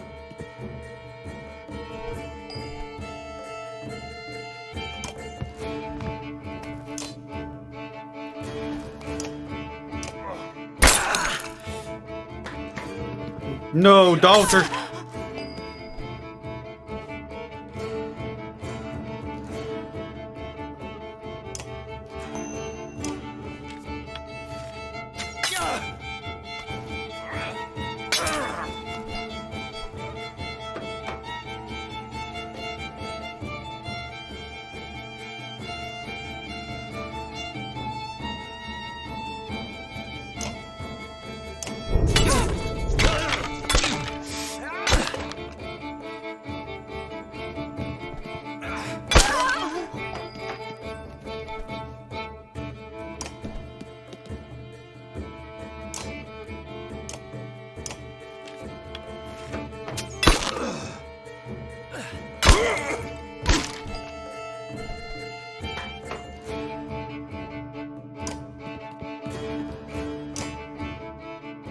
Leave daughter alone. No, I said don't. Oh, you son of a bitch.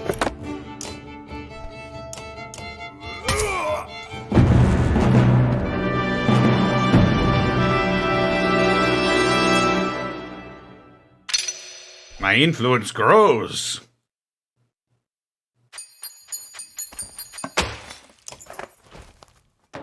Before long, the last of the stores is cleared out and you're turning to leave.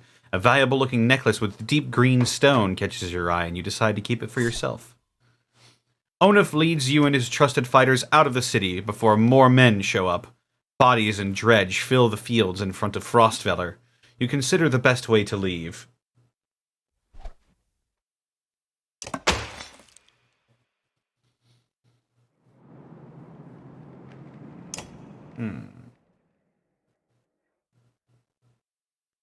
Ooh. A green stone found mounted on the armor and helms of champions. Considered lucky in turning away blades. Ooh.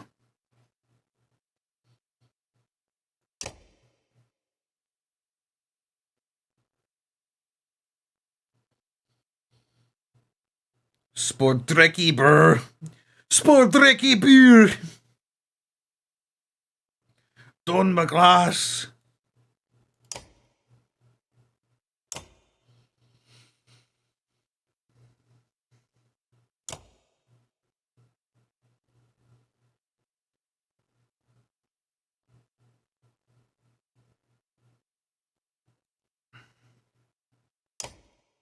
Strecky beer.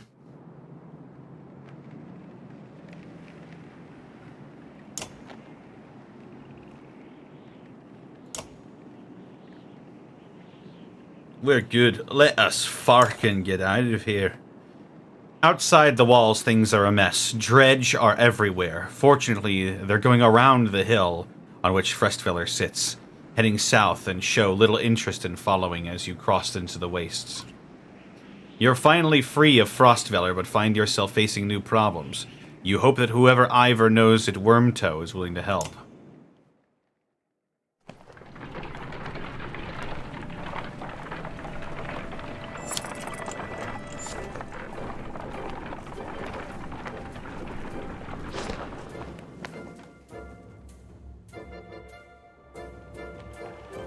I'll fart on Ekel's pillow before we leave.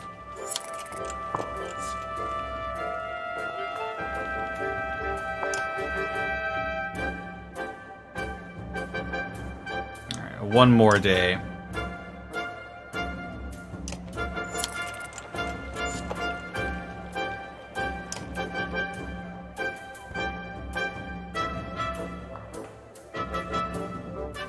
Just take it easy for a while.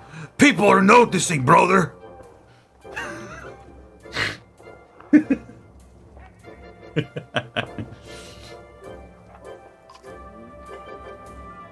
Oh, they've noticed, have they? We're on the edge of dying daily, and you want me to take it easy? Yeah. Gods, I should be plowing twice as many fields. You understand?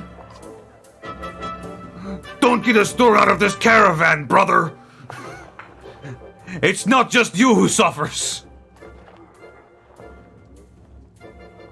Right, so you get married, have kids. Now I'm supposed to settle down too? What happened to... The two brothers clam up as you approach.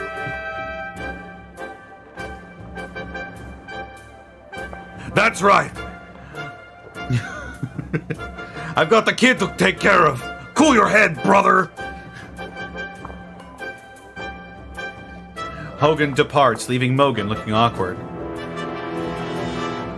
Rook. What brings you around?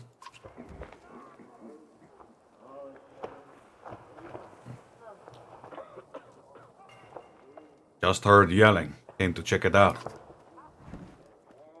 You come running every time you hear yelling. Must be why you look so tired. Look, it's no secret. I like women, Rook. They like me. They like the scar, yeah. Forget it. Listen, all this death. Every night half the caravan cries itself to sleep. Pathetic. Come on, Rook, be honest. This is good living. Half the world just tilling soil till they kill over. What kind of life is that? We're lucky. You could go your whole life with no goals, no purpose, nothing to fight against but boredom and hunger. I'm glad for all of this.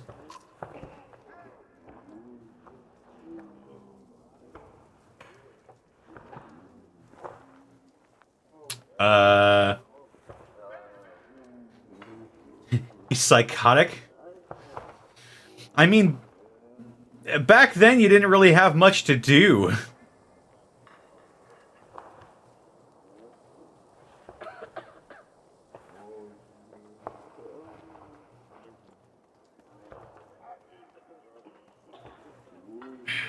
I get what you're saying. Look at it like this. We're fighting to the death almost every day, yeah? You can curl up in a little ball of fear, or you can go hide in the woods, eating nuts and appreciating leaves or some nonsense. Or you can enjoy the struggle. Know which one I pick. Anyway, just so you know, I'd never go for a let, promise you that. Or Oddleif, all yours. Appreciated, Bogan. You depart, unsure whether your opinion of Mogan is changed for better or worse. Ew, sex. Ugh, cooties.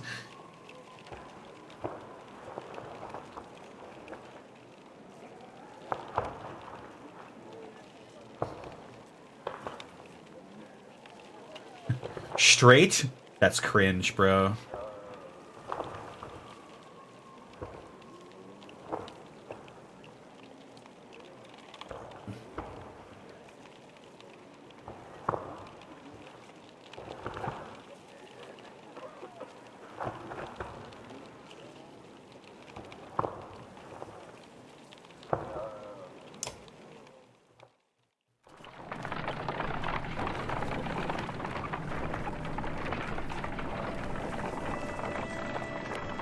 Is it me, or is this red banner shorter than the yellow banner? Feels like it's shorter.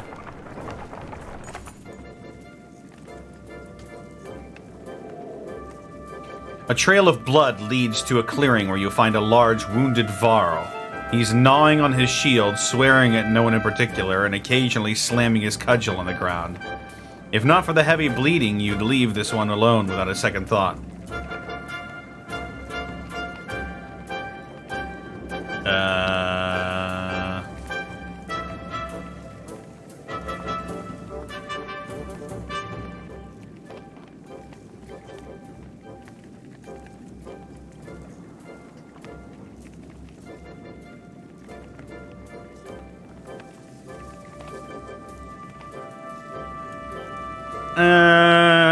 We can help if you want it.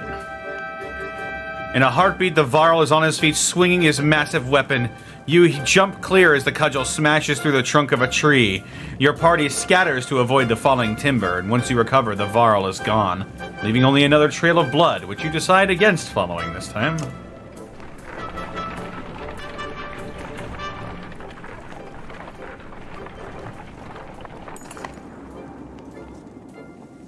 The caravan is buzzing with worry. In the distance, someone has spotted a large number of dark figures following you.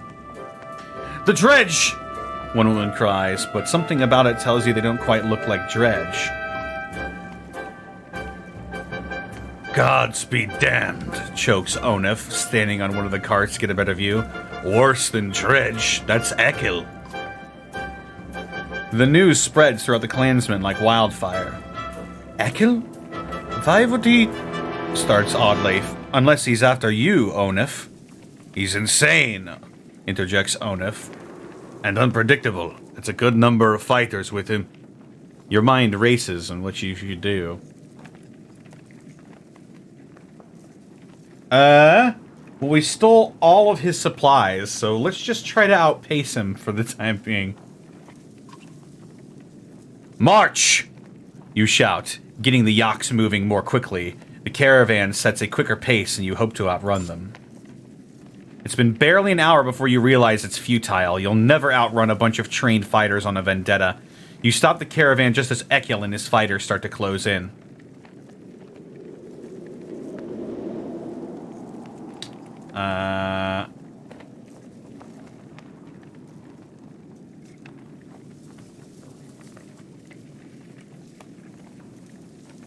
I don't trust this guy at all, so I'm gonna go out there, lead a charge, and keep him away from the caravan. We're not talking this shit out. You gather Onif, your allies and fighters, and head out into the wastes, weapons drawn, where the caravan won't be involved. Rook, my good friend, He says as you approach, throwing his axe on the ground. we come to parley, not to fight. I'm sure. Why would I believe a word you say? Rook, we're good friends. What happened? You tried to kill us!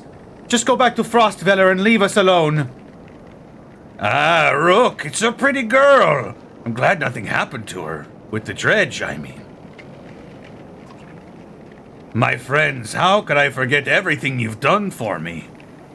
Broke into my city, took my warriors, took my food, and then killed some people so you could take more food. That was a nice touch. Took one of my best men. How are you, Onuf? Do they treat you well? Shove it up your ass, Ekel. If you come out here to kill me, just get it over with. Nothing like that. You must think you know me, or people like me.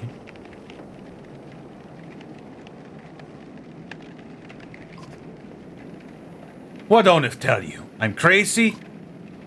I haven't survived because I'm crazy. I did what had to be done to make it in Frostveller. The only mistake I made was you. What kind of man are you, Rook? You look like an average man to me. A man worried about his daughter, maybe. Just making his way. But then look behind you. How many people is that? They follow you, fight for you. Why? What kind of man are you?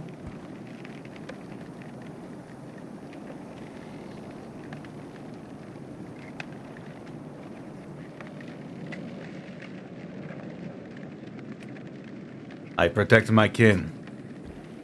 It's more than that, isn't it? You think everyone was born to lead, make hard decisions? Who do these people think you are? You saved them. You're a hero. Maybe that's more important than who you really are. What's your point, Ekel? I'm your prisoner, Rook. Bind my hands. Frostveller is done. I can't survive there thanks to you, my good friends. You may not have cut my throat, but you sentenced us to death. I don't believe that's who you are. Is this some kind of an apology? You can't trust me, I know that. Take me and my men as prisoners, if that's what it takes. Ekiel looks at the ground and the words come slowly to him. I am not above begging.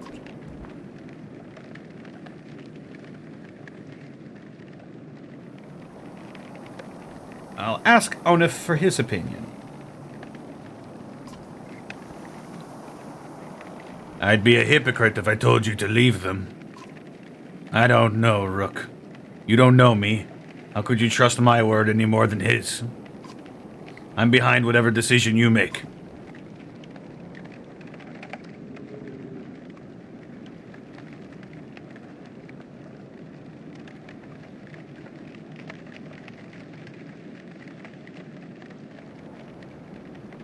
This smells...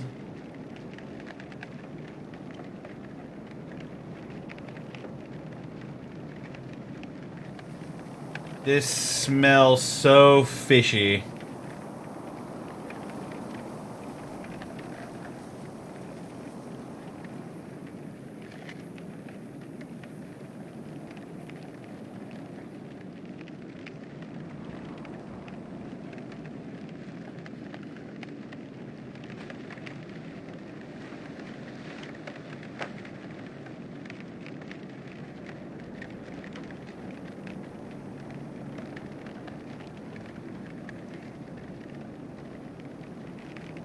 Eh?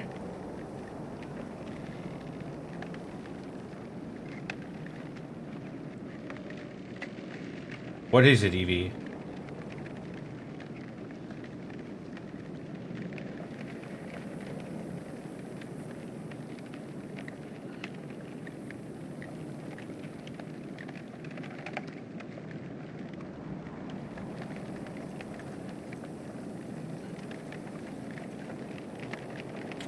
Sure.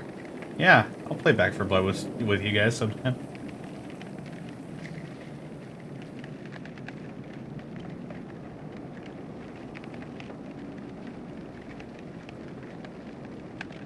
He's the type who killed the town leader to become the leader. He'll kill you if he gets the chance.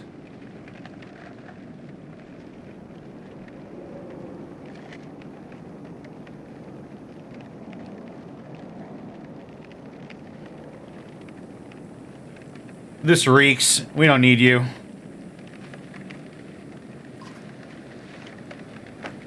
Things are hard enough as it is. You have your allies gather up the weapons from Ekil's fighters. I can't take a chance like this. Don't try to follow us. Now you're taking our weapons and leaving us in the wastes?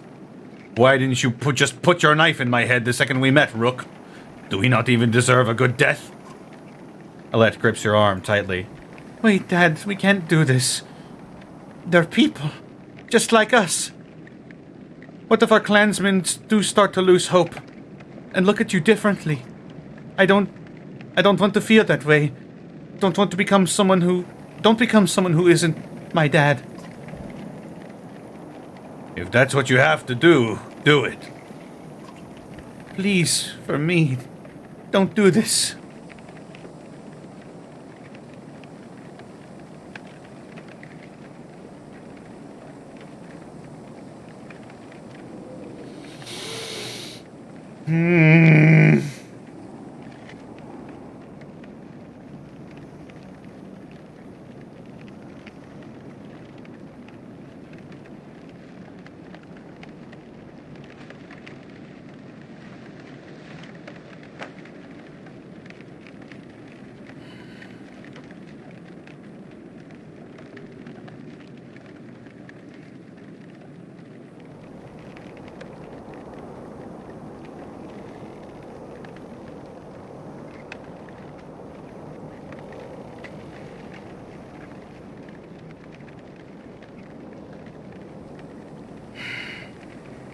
Something smells about this whole prisoner business.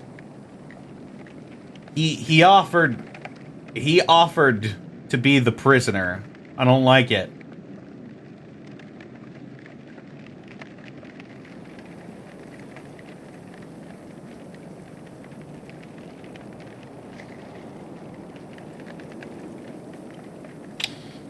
They can join us on our own terms. We need fighters. You fight the dredge just like the rest of us. You fight for everyone now, not just yourselves. And if you even look the wrong way at a single man, woman, or child in this caravan, there will be no hesitation about killing you on the spot. You do us a greater honor than I had hoped, Rook. These people are right to follow you. You'll have no trouble from us. I may be reckless, but I pay my debts. The caravan eyes them suspiciously, but they try to fit in. Following your orders, you expect to hear complaints about this. Things are definitely becoming complicated.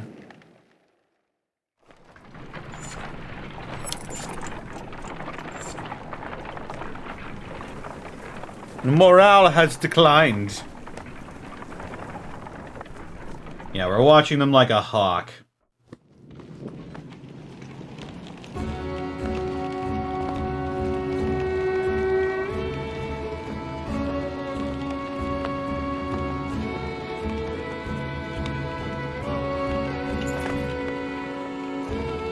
You find a surprising number of people camped out at the Godstone. They've been here for quite a while, ever since the sun stopped. Apparently, they think Radormir, the sun god, has come back, and they're worshipping him despite the bleak environment. They welcome the caravan, mingling and swapping stories with the others while you rest. They have almost nothing of value to trade, but their leader approaches and offers you to let them join their tribute. Ask what this tribute involves. Gulenfiri, one says, showing you a golden liquid in a silver bowl. He places some on his chest. which almost sounds like sizzling, and explains through clenched teeth it's a gift from the sun god, an oil that burns like the sun and lets them see things clearly.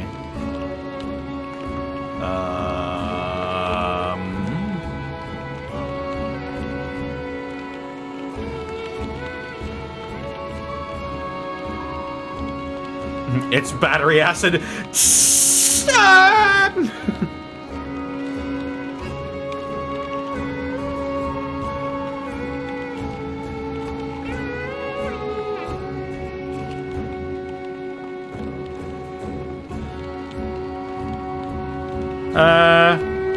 Decline and inspect the Godstone before leaving. Nobody can really agree on what Radormir looked like. As fond as he was of his own isolation, he never directly contacted humanity. Most think he was a serpent that lived in the sun, and not an uncommon to hear speak of seeing the trail of great creatures slipping through the thin clouds on a sunny day.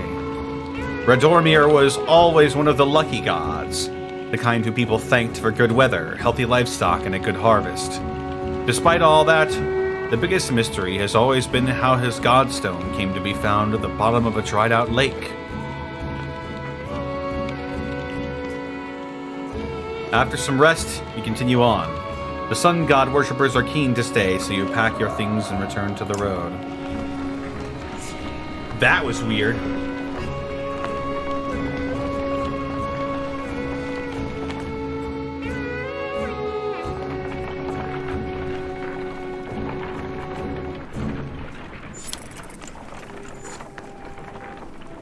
Morale is bad.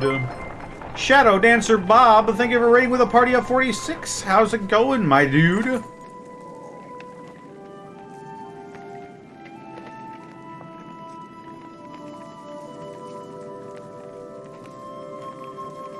Why is the goat so blue? Because someone made it so, with their warlock points.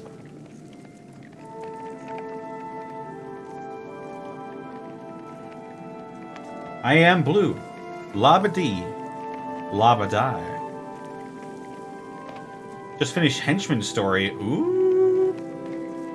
Interesting. He had a bad day. It's beautiful. Several people have noticed black vultures circling above the caravan, taking advantage of the light snowfall. They pose no threat, but they have a visible impact on the mood of your clansmen. The next time you look back, Oddleaf is firing arrows into the air, which nearly tag the birds once or twice. Get lost! No dead down here, she shouts to nobody in particular.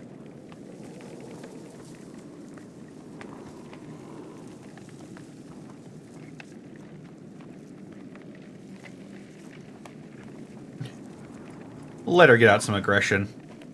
After a couple more shots, she manages to tag one of the vultures, which falls out of the sky.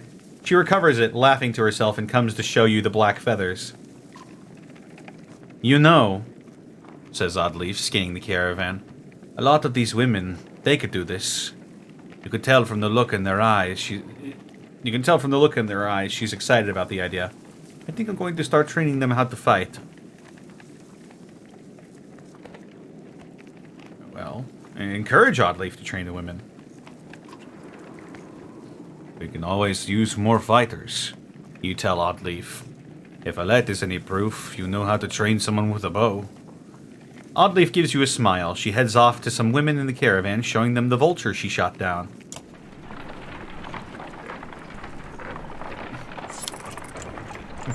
Women? Fighters?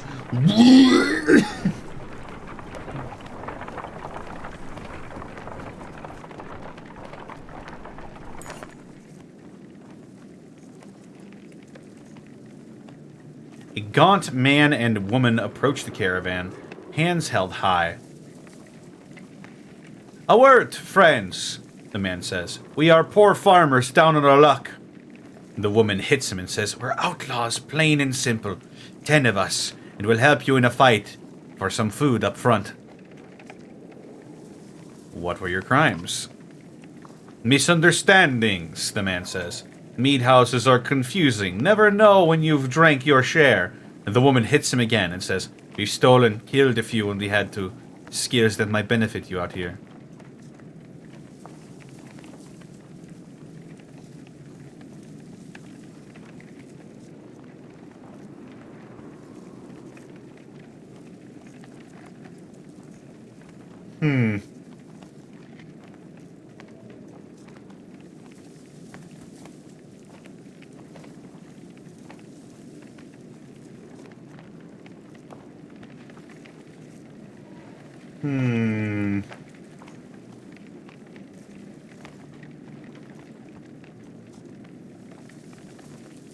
Our caravan is slowly filling up with crazy people and criminals.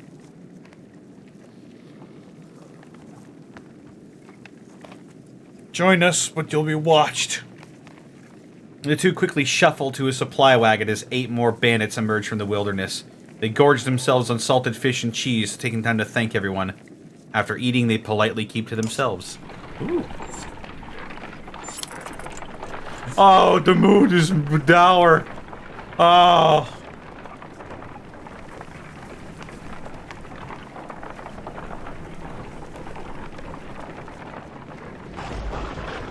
You worship me, immortal. Lahi. Oh, shit! There's the alert. Joe-Cat, thank you for raiding with a party of 610! How's it going, everybody? I'm blue right now, but I'm Distortion Devil. How's it going, everybody? I do voiceovers, and I play Dungeons and Dragons. That's about it. I play D&D over on Laney Pator's channel every Monday. Tuesdays I stream on here. Wednesdays I'm over at the Unexpectables. Thursdays I play D&D over with Colonel Cheru. Saturdays I also play D&D on the Unexpectables. Lahi? You know Lahi?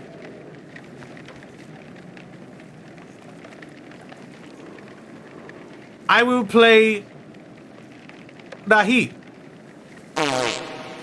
There you go. La You worship me, immortal. Oh my goodness, so many new followers. Joe, hope the stream went well. Thank you so much. You worship me, immortal. We're playing the Banner Saga, which is like Fire Emblem meets Vikings. You worship me, immortal. It's Viking Fire Emblem Oregon Trail.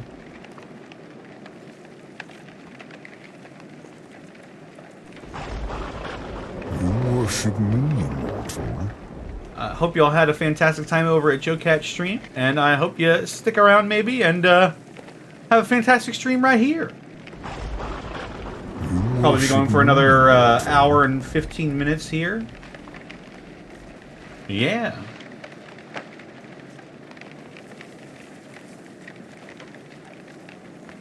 $11 of Final Fantasy? Holy shit. That is quite a lot. Whoa. Alright. Well, let's get back into it then, everybody. A flurry of snowfall seems to come out of nowhere and quickly thickens until you are unable to see the man in front of you. You shout out a complete halt. The screaming winds drown out the sound. A day passes before the blizzard abates, and clansmen start to reappear from the snowdrifts. It quickly becomes apparent that not everybody is where you last saw them, and a quick search of the area is not enough to recover all the missing clansmen. You worship me, immortal.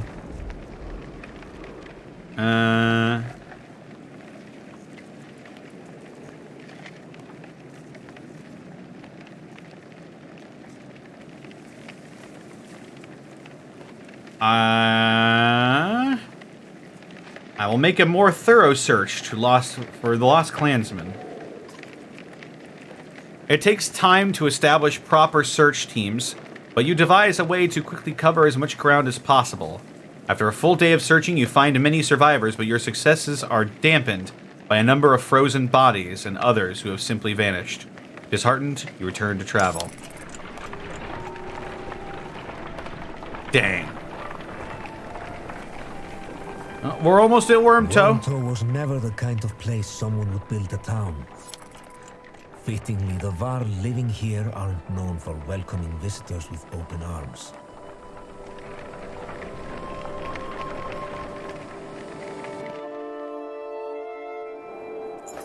We only lost 20 rand people.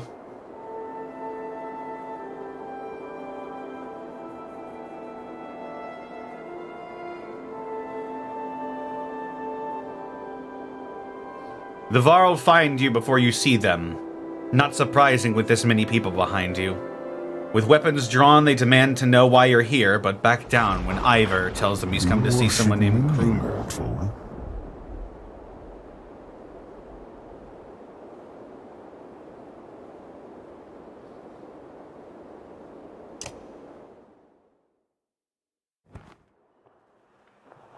Well, I'll be damned. You worship me, mortal. Krumer, it's been a long time. Yeah, it has. So what brings Ingvar to Wormtoe with his very own village of humans? Bad news. Dredge are coming down from the north. We barely made it this far. That is dire news. Come on, we have food. We'll discuss more in the mead house. As you follow the old Varl to their meager town, you catch him quietly saying, If it were anyone else.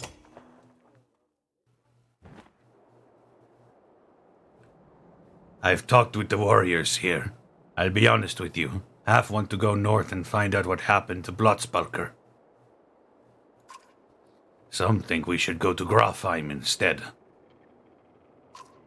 None of them are happy you're here. What do you think? If I had it my way, I'd stay here and let the dredge come. But you made this a problem, didn't you? We can't feed this many people for long, even if they don't eat much. This is a Var town. Most of us take care of ourselves. You've got women, children. We could pitch in, make this place livable. It doesn't work like that. These Varl are here to get away from civilization, not make one. It's Krumer's call. It won't be long before the dredge are here too. No, it won't. There's one thing we should do, it's tell Jorindr what's going on. Who's Jorindr? Var King. Well, as close to one as we have here. Ingvar, where'd you find these people? Stay here and rest, but once yours are ready to go, we do. I'm going to see who wants to head north.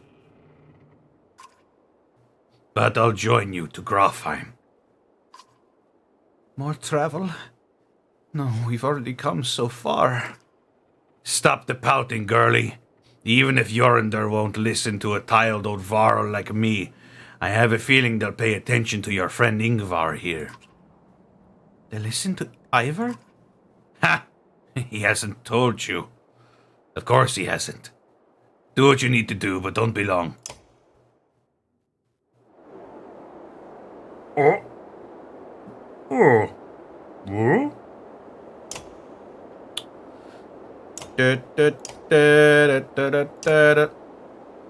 120 rand supplies. Tortoise band.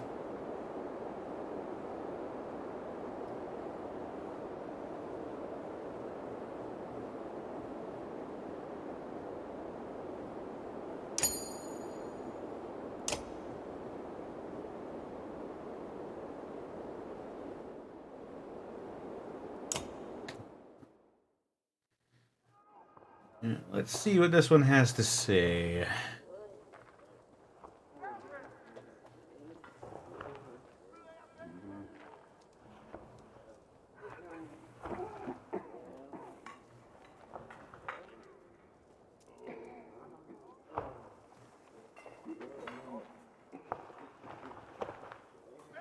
This is 1. This is Banner Saga 1.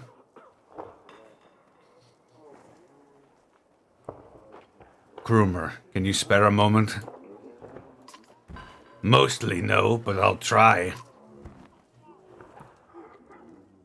Never had the moment to thank you for your hospitality. Consider it done, then.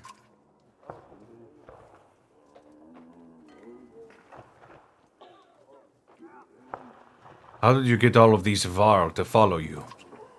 Respect, young one.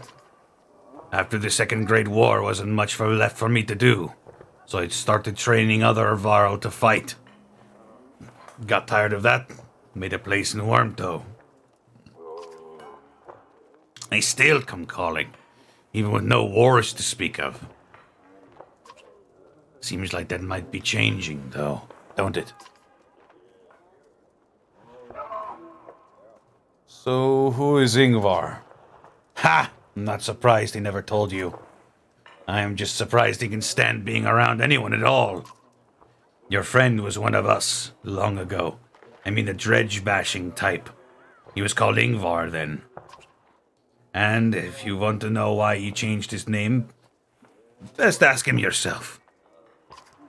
I'm too old to peddle and gossip.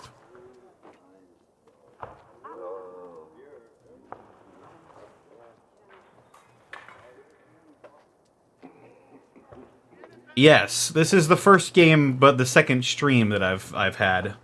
Yeah. I bet you have some incredible stories. I might. Or I could be the most boring Varl you've ever met. Depends on how much you like killing dredge.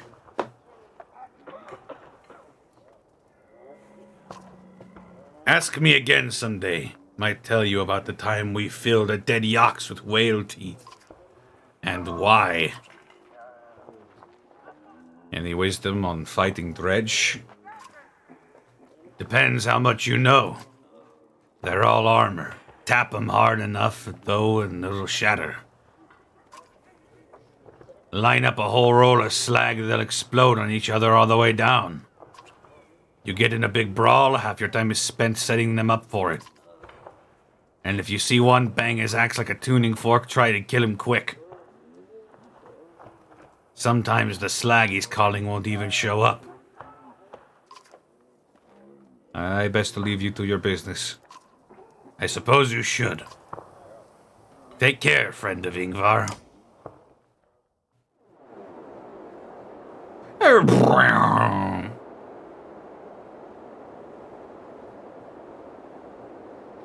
Yeah.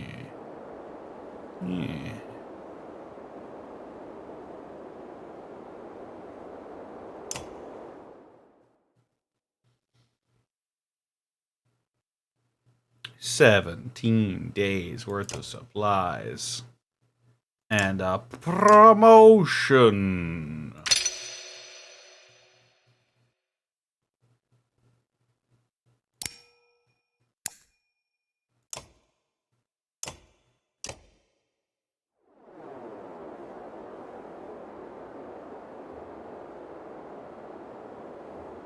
Yeah, this game is gorgeous.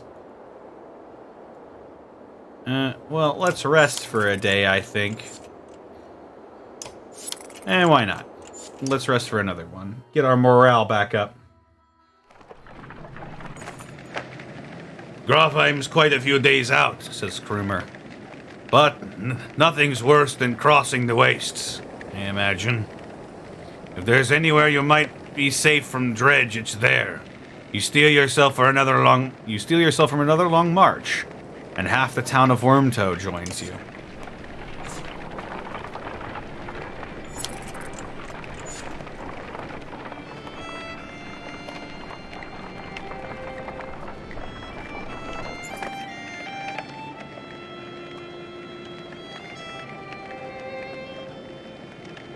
Oh, how's Joe's run through of Necro Hunt going, by the way?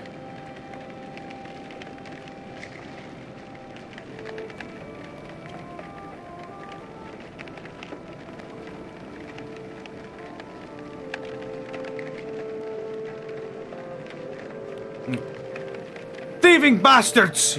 You awakened to hear the small band of outlaws who previously joined the caravan made off with a substantial number of supplies while everyone slept. A watchman tells you, Why in the depths were they allowed to join us to begin with? that's it! No more criminals, no more outlaws. No nothing.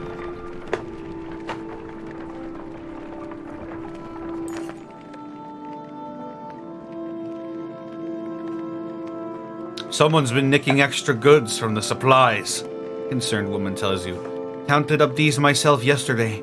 No mistake. This keeps up, we'll all be starving before long.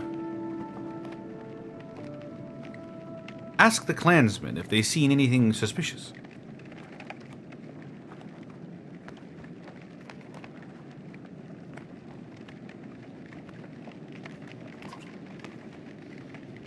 Noticed anything unusual around the wagons? You ask several groups of the caravan. To a man, they shake their heads, though they ask no questions.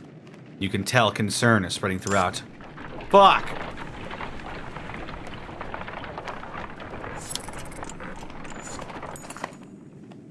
You haven't seen Alette for much of the day. When you do find her, she's returning to camp alone from the far distance away, looking rather sullen. She keeps her eyes on the ground as you approach.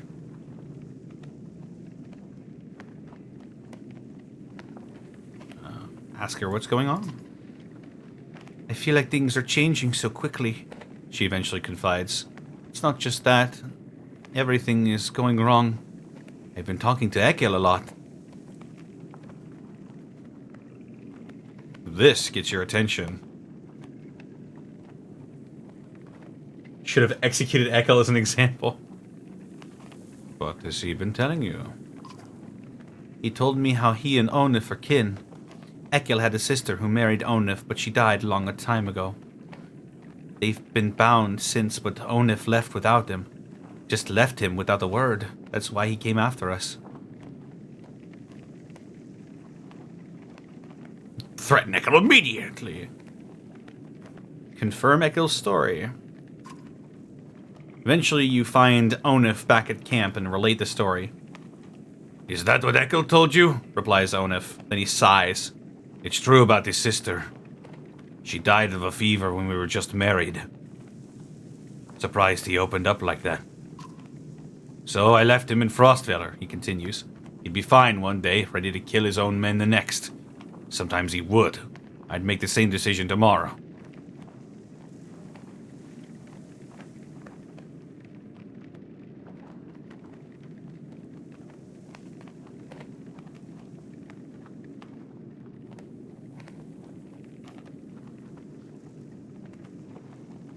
Confront Ekel. You march directly over to where Ekel has been, forced to stay far away from the rest of the caravan, and he turns as you approach.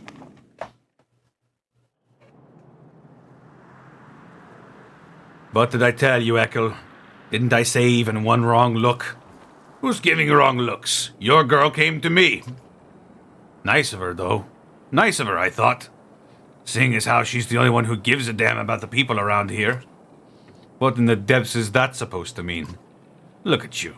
Running around, saving everyone's hide, making decisions. Good for you. What kind of a life is this? Miserable. Are you making it worth living? I see Alette helping the women, cooking food, taking care of the old, playing with the children, talking to outcasts.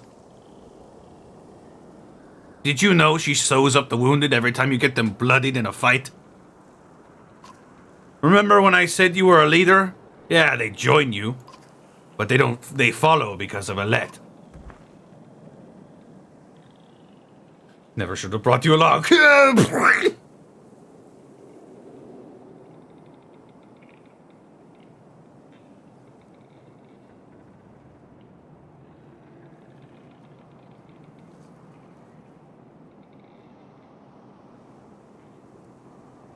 I know, my daughter. Oh, I get it. You think I'm calling you a poor father. No. All I'm saying is I don't ask her to change who she is. These people need one of her. These people need one of her, not two of you.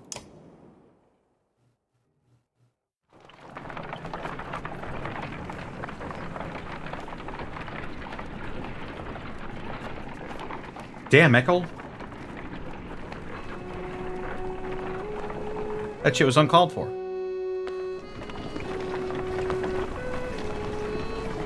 And another Godstone. I'm godsmacked. My skin is cold. Wait, no, that's Pantera. Never mind.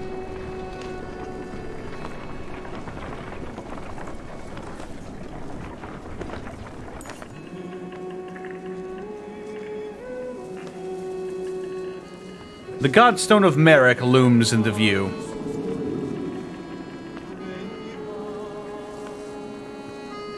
Upon it, carved a great ocean beast. Jagged stones jut out of the snow like shark fins. It's hard to imagine the Nordfelling wastes being filled with water at one time, but the Godstone stands as a reminder of the vast lake it used to look across. A blessing, shouts one of the men in your caravan, holding up what looks like a silver coin. It's a fish scale, he says, pointing out of the rainbow pattern that shows in the sunlight. Soon a curious child is found, another hiding in the snow. Then a third is discovered. Perhaps they'll bring us luck, you overhear. And before long, the caravan has become obsessed with gathering the shining scales. I'll let the caravan take their time. They seem to be enjoying it. By the end of the second day, the scavenger hunt still continues unabated. And even you are starting to feel something in the back of your mind, like you need to have one of these scales. You shake it off, uncertain whether to let this continue.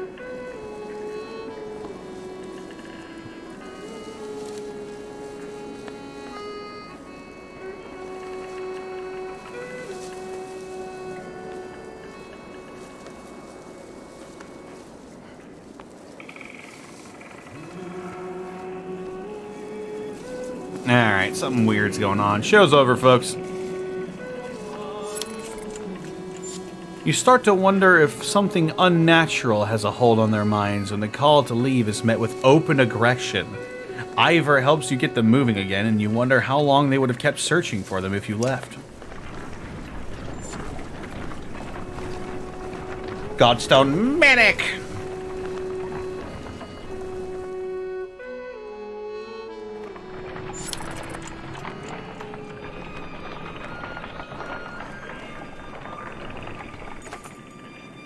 Oddleif calls you over, grinning. A row of women holding bows of differing age and experience line up before a row of trees in the distance. They fire, doing an impressive job of hitting the trunks. I think they're ready to fill some dredge with feathers. One woman still hasn't shot her arrow. She just stands perfectly still. The others watch. Just as the winds shift, she lets go, and her arrow flies not into one of the trees, but a snow rabbit that had scurried out from underneath it. Dinner, she says, smiling. A group of men from the caravan approach. Listen here, says one. Practice all you want. My wife isn't fighting dredge. The other men agree in chorus. We don't want to see a battlefield full of dead wives and daughters.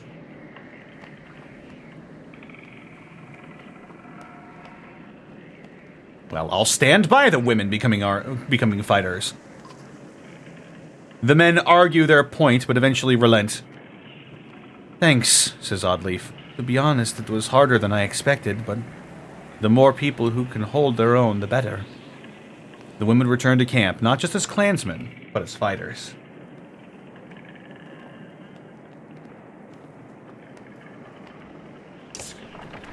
Hey! Morale's improved! A woman's stifled scream fails to overly concern anyone. It was only a matter of time before an expectant mother gave birth. The caravan is simply excited by this first sign of new life since the trip began.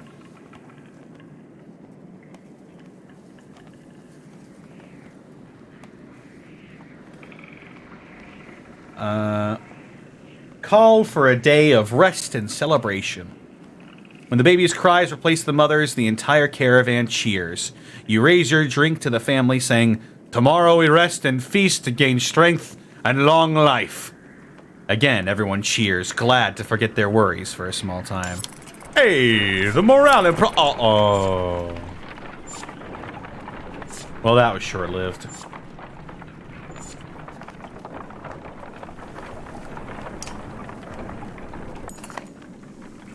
You hear a whistle on the wind and spot a long line of Varl headed up ahead. Heading toward you. Behind them is a swarm of dredge and a trail of bodies leading off to the distance. Get down there! Barks Krumer.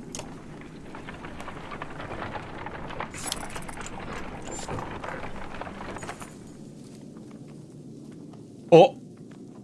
Don't let them spread out! Shouts the lead Varl as you approach the battleground. Soon you almost regret finding yourself fighting alongside them, facing off a daunting number of dredge.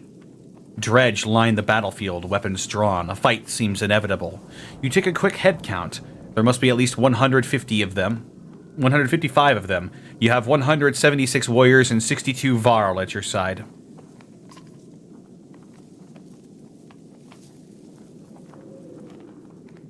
Charge! No. Formations!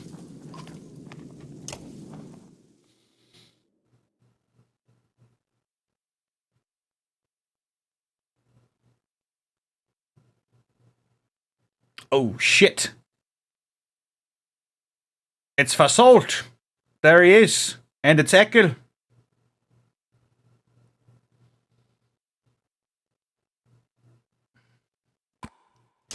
Get Hogan out there. Hogan and Mogan.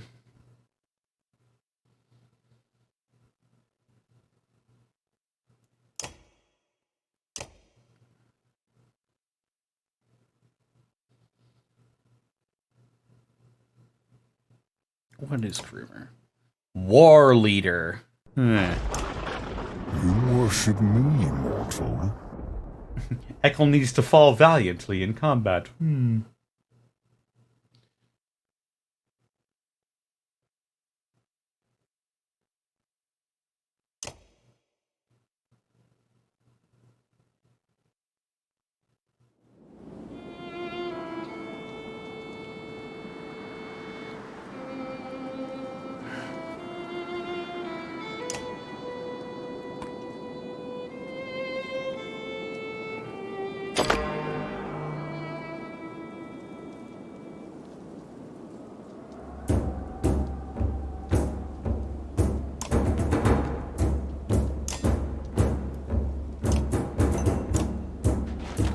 Yoink!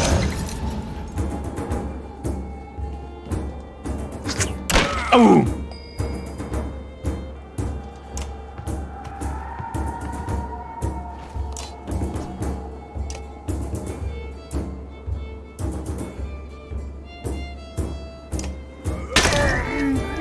Oh, fuck.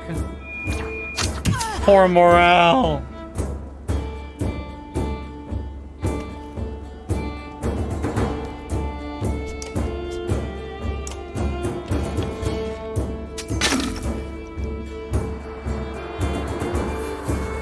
Hogan and Mogan together are known as the Mega Powers.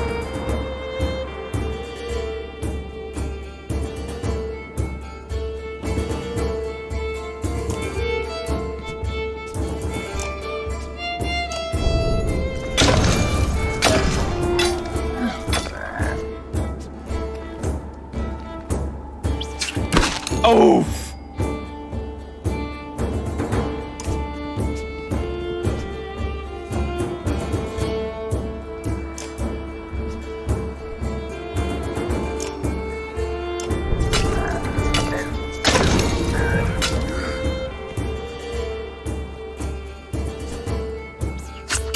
Oh!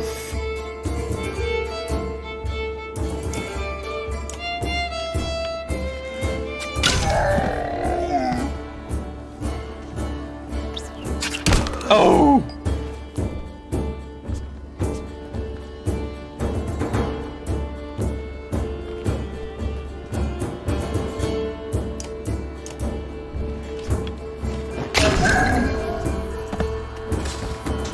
Wow!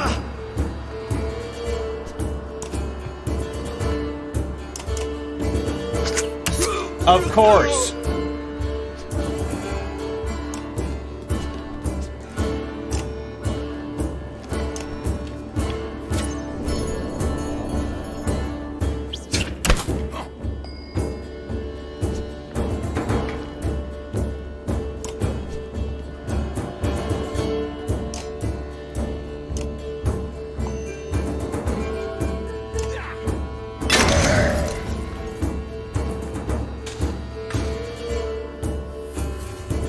Oh!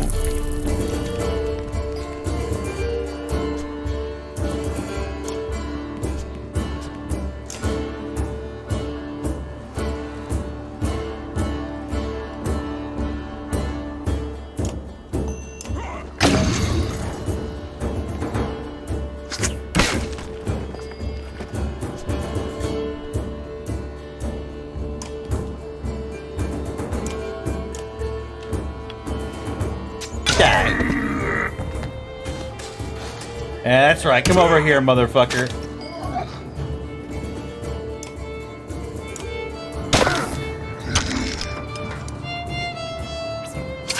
Oof.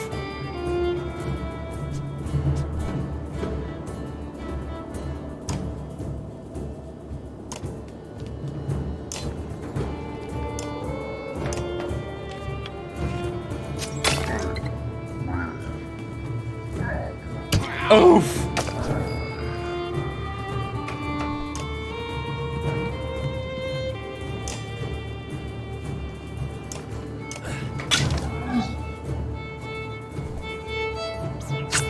Oof.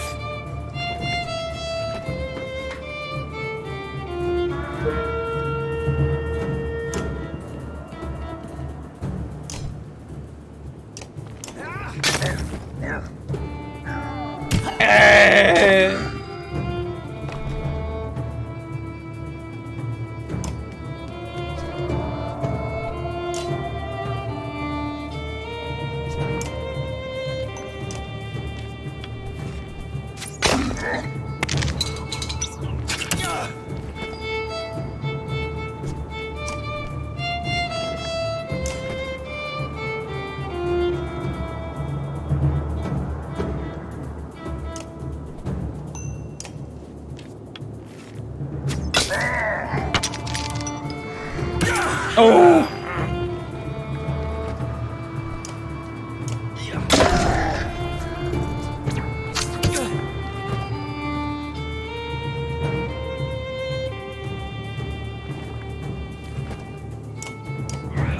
Die!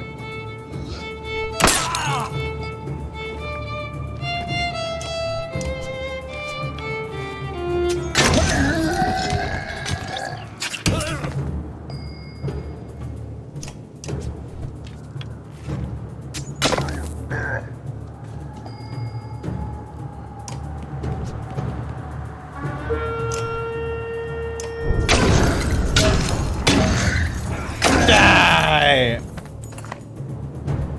Take a moment to survey the battlefield. The enemy is being pushed back all the way down the line. Pull back. My renown grows. Woohoo!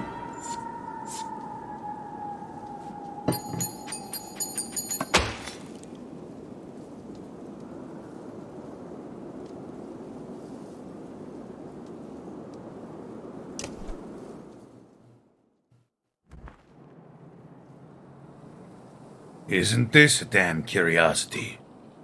This is the second time I've been sent to find a Varus heading my direction with humans in tow.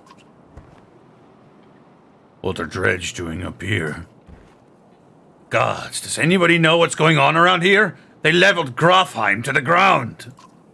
We've been losing ground for days. Jorinder's in Einertoft now. They sent me to gather Krumer and the rest from Wormtoe when we ran across this bunch of slag, and there's a lot more where that came from. Is this all the Var you've got, Krumer? What have you been doing? Eating each other? Menuint to Blotzbalker. Are you telling me Grofheim is completely gone? And Vognir's dead. Slag on our heels. The Varl you sent off north are probably dead. The world's ending. Come on, this is old news. You're gathering in Einertoft. That's where we need to go right now. Wait. Fasolt takes a long moment to look out over the caravan of men, women, and children behind you. Not them.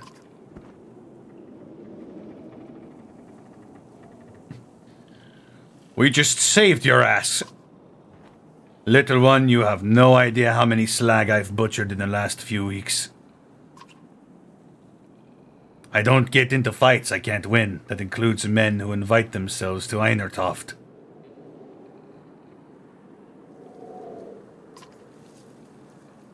Damn it, Fasolt. Who cares about that? What in the depths happens at Grofheim? Before Fasolt can reply, a low rumble grabs your attention, growing louder by the moment.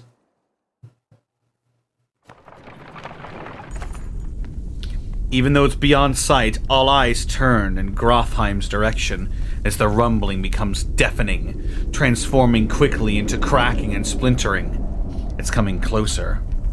Go! Shouts Fasolt, taking off towards Einertoft. Don't stop until you reach Hardenberg! Oh shit! Oh fuck! Oh!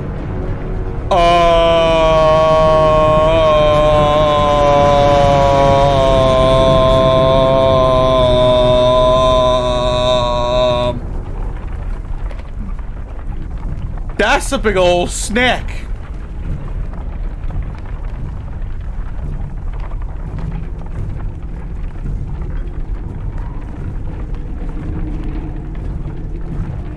Is that the world serpent? I'm about to get lindwormed. Ah, fuck. Jörmungandr, Midgard serpent, the girdle of the realm.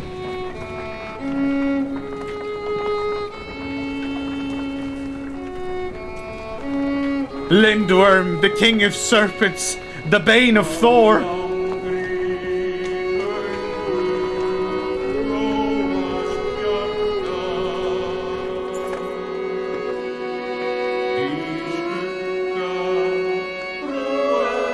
After 3 terrifying days of tremors, you reach the Godstone of Hatterberg, which is teeming with Varl and want to know what's happening. Others busily mend makeshift defenses set up around the Godstone of Hatterberg, creator of the Varl. Hold up! Pants Fasolt between long gasps of air. We are going to have a talk.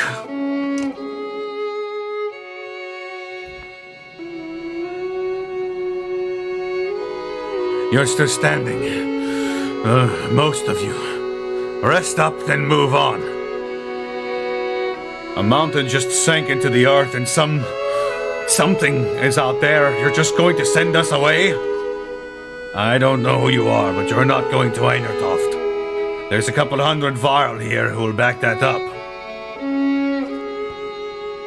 Where are we supposed to go? Back the way we came? We're stuck between 2 mountain ranges. In one direction, a few thousand Varl, in the other, an army of dredge, and whatever caused that quake. Einertoft is a Varl city. This shouldn't be news to a Varl. Give it a rest, Fastolt.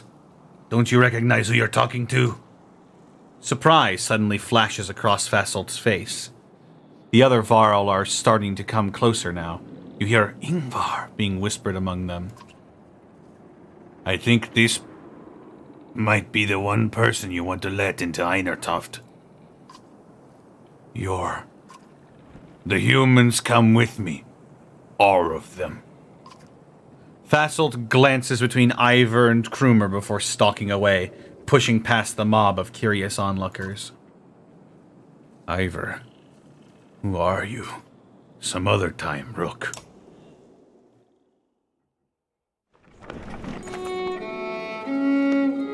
You spend the rest of the day recovering. Varl come and go in packs, and most of the chatter is about to quake. Most of the chatter is about the quake that just sank mountains into the earth, or the dredge that are still on their way. You hear rumors that a massive chasm opened where the earth split up.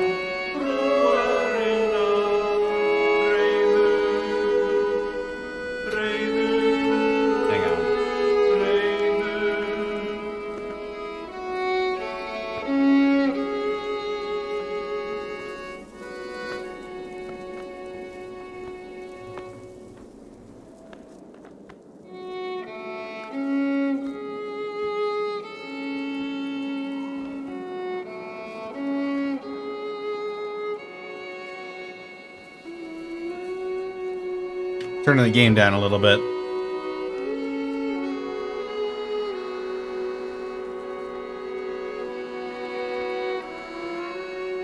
Inspect the Godstone. The little you know about Hatterberg is that he was a disciple of the Loom Mother and learned to create under her guidance. He created a few beasts, but soon became bored with simple animals and began combining man and beast, ending up with Varl. That's the myth, anyway. One thing is certain, each Varl alive today was created by Hatterberg, and now the god is dead. The Varl here now are the last ones that will ever exist. Profound sadness washes over you. So that's why we haven't seen any female Varl.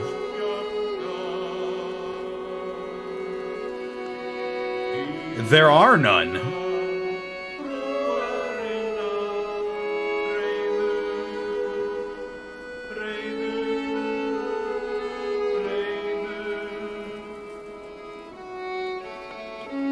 Yeah, they're a dying breed.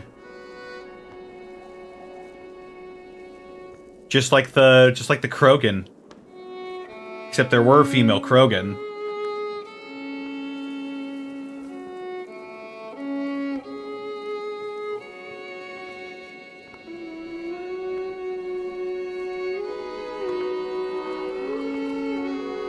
Krumer is already here. It is good to pay respects, He says, and you both stand there in silence. Give this to Ingvar, He says, turning to leave. It was once his. That stubborn ass refuses to take it back. Krumer hands you a massive studded belt. Suddenly, there's a lot of activity. Word comes from below to retreat to the next village over, and you soon see why. A black shadow is sweeping down the valley from the direction of Grofheim, where the quake or whatever caused it has obliterated the mountainside. On closer inspection, it's a veritable ocean of dredge, more than you imagined possible. In their midst is a towering giant of a dredge, blood red from head to toe. You gather your things in short order and join a good many Varl, leaving the Godstone behind.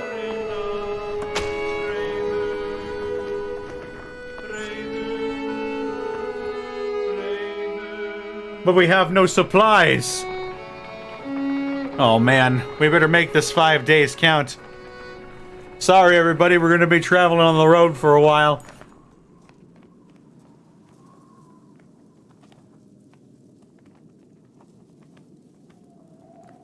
A scout returns with a nearly frozen child. I almost stepped on her in the snow.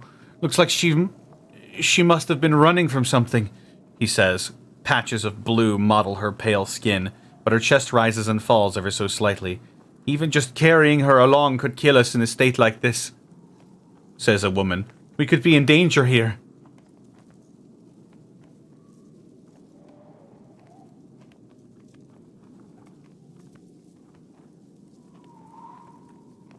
We have to keep moving.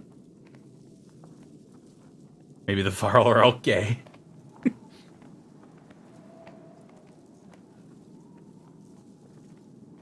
I don't think any of them expressed any sexual desire at all. I think the Varl might be asexual.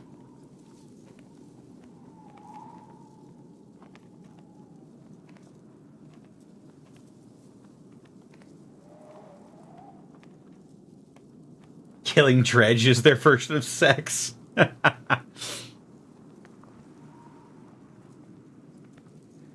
I don't think we can afford to stop. Let's keep moving, but let the healers tend to her. Fighters stay alert for any threat while the caravan moves on. The healers rub the girl's arms and legs under blankets to no avail. An hour later, one healer approaches you with tears in her eyes. She says nothing and only shakes her head. Damn. Well, that sucked.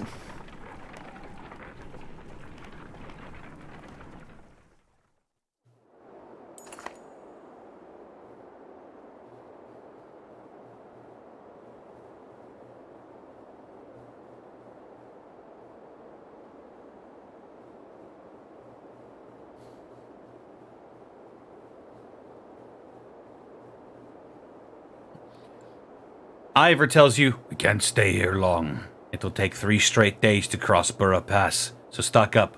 There's no stopping once we leave. he takes off to speak with the other Varl about setting up defenses. Dad, Alette says, appearing at your side. I liked old Ivor.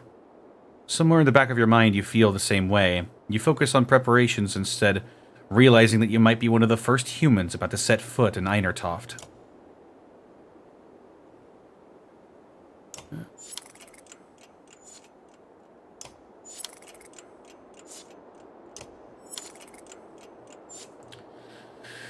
Okay, we've slept.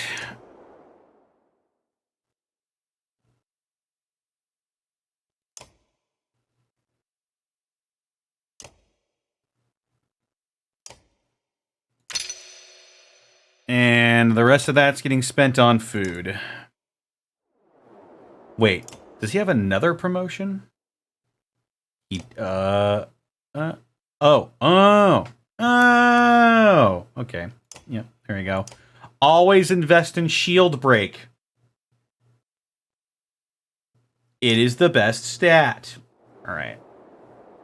Going to market.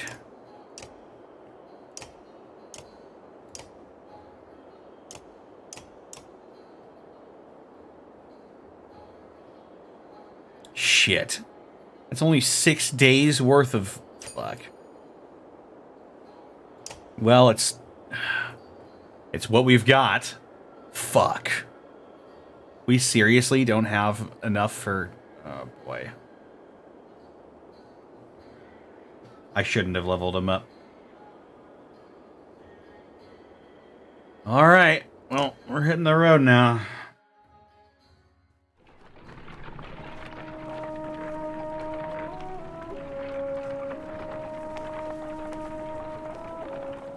We approach a city that only Varl have seen and cross a bridge that only Varl could build. Let us hope that we are the only unwelcome visitors to pass.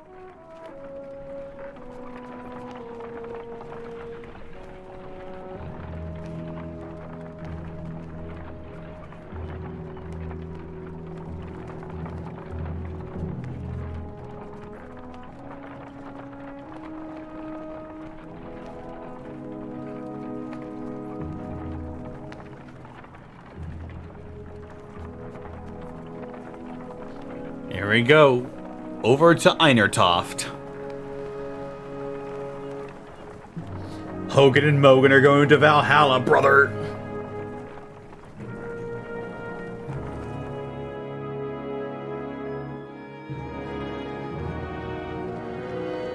All these Varl out here are like, what the fuck are these humans doing? Witness me, brother.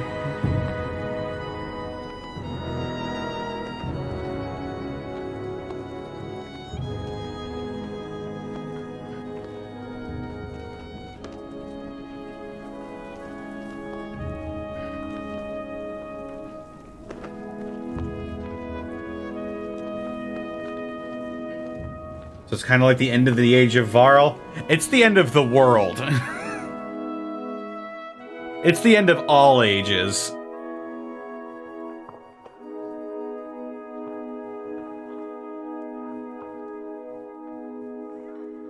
All these warriors. Another great war is upon us. It is the 3rd time I have seen such a thing. There are far fewer of us now even than there was now than there once was. Krumer heads up the stairs to the Great Hall and returns shortly after speaking to some Varl. What did they tell you? By all accounts, the Dredge are coming here. Looks like they plan to end the Varl for good this time. This place will become a killing field soon. They say the Prince of Men is here. They've got a mender, too. Prince Luden is here. From Aberon. In any case, we'll be given no audience today. You remember the last time you were here, Ingvar? It's Ivor. Yeah, I remember it. What now? We find somewhere to rest, and recommend keeping your people out of trouble while you're here, Rook. In fact, keep them invisible. Jorundr won't be happy you're here. You're shown to quarters, but could wander the city while you wait for an audience. You feel like you could sleep for a week straight.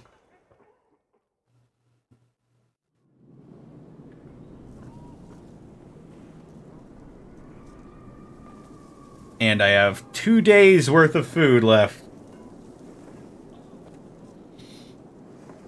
Yeah. What has happened to the map?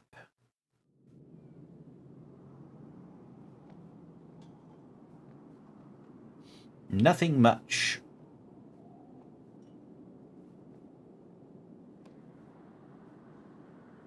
In the foothills of the Wormscale Mountains, the Varl created a small town beneath tall pines overlooking the Nord-filling wastes. Few come here aside from those looking for seclusion. The last home of the Varl and seat of their power, founded by Arnfinnr, the second Varl king. And though the Varl have moved around a lot, most consider Grofheim their capital. The deeds of Varl are honored there, and all warriors of worth are buried at the foot of the two spears, where they are said to become part of Varl's march itself. Well, not anymore. Not anymore. Hinga dinga durgan.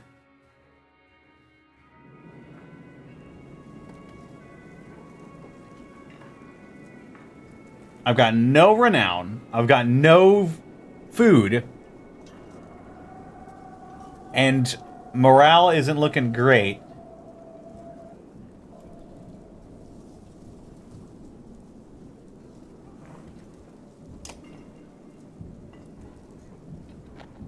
I wish I could take like an odd job or something.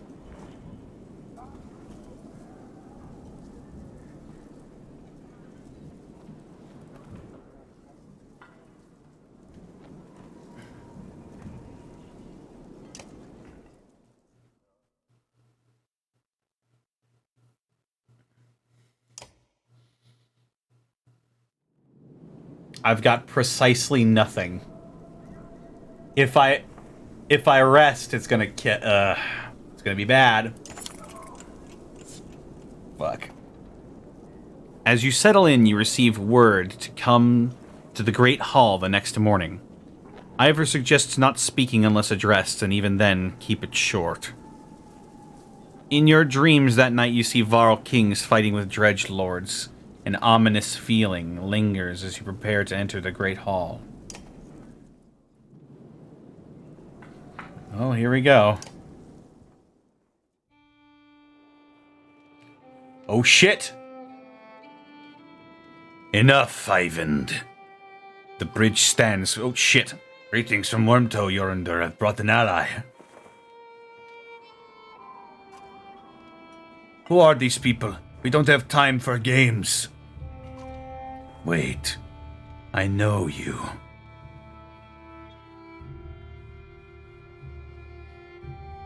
Ingvar among us again. Is this what the end of the world looks like?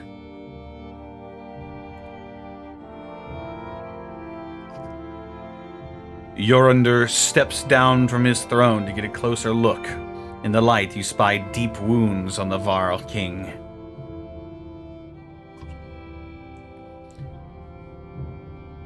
It was my last option. You look like death, Jorundr. The Sunder came through Grofheim. All of them. or he would still be there. A few thousand Var remain. Bellower has been following us since Grofheim. That is what he does. What will you do? Remain. There is no better place for us than here. We make our stand in Einertoft. But even if Einertoft falls, the Var won't be wiped out. Hakon is taking our best warriors to Aberrung, as we were discussing. I'm not going, Jorinder. We're needed here. This is not a debate. A messenger bursts through the doors, cutting the tension. He says a stone singer has been cutting a path across the bridge. Gods, can we not have a moment's respite? They should not be here already. Stone singer is with him.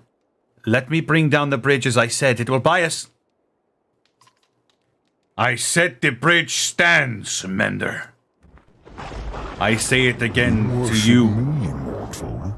Ooh.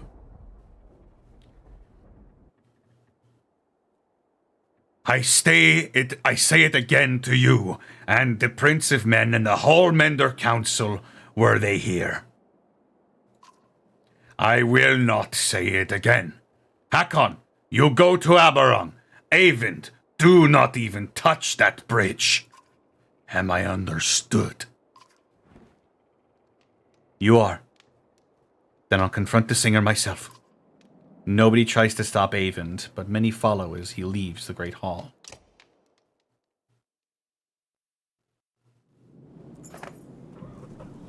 The Mender walks past great companies of Varl on the way to the bridge.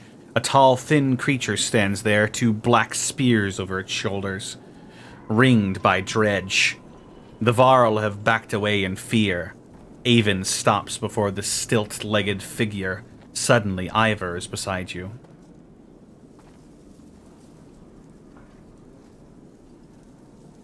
We should help him. You expect Ivar to refuse, but instead he locks eyes with you. Listen to me, Rook, he says. You will probably die here, and so will everyone else who steps on that bridge. Look at your daughter. Are you prepared for that?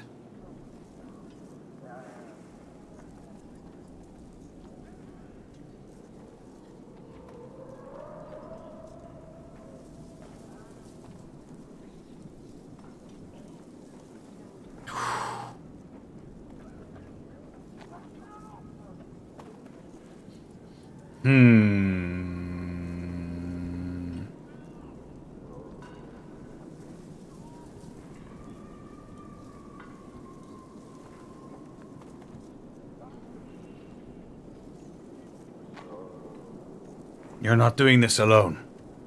I won't stop you,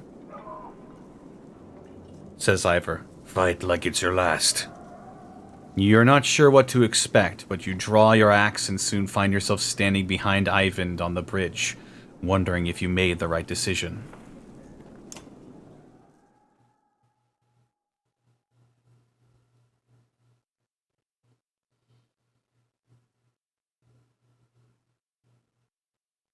Oh, fuck! Eyvind is insane.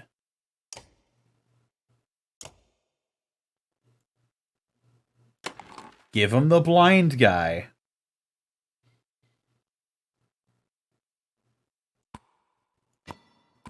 Let's get Oddleaf out there. Alette is too precious.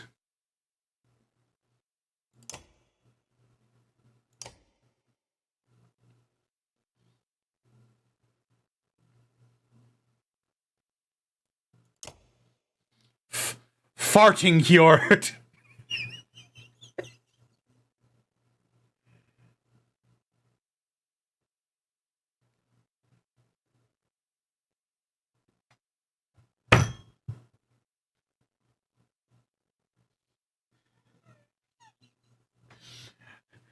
Farting Hjord.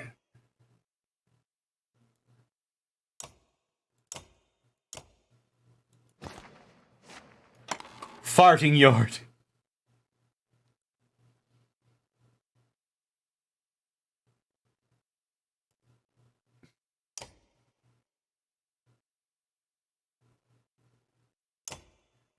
And let's get that aggro on Hogan. Oh, fuck. Maybe not.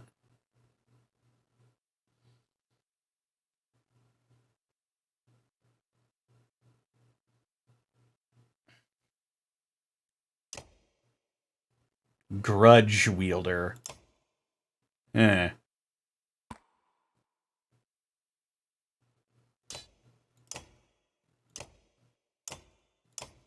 All right, Heckle. Time to show your work.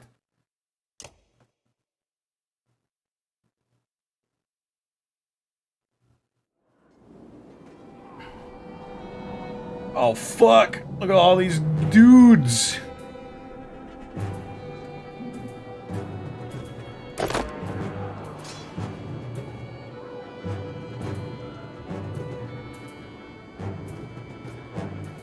Oh, look at that dude. This guy's a badass.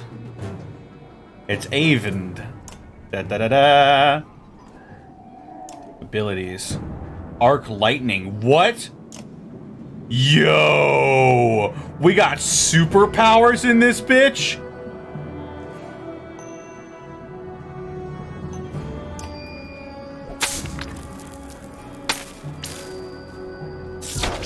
Oh, fuck!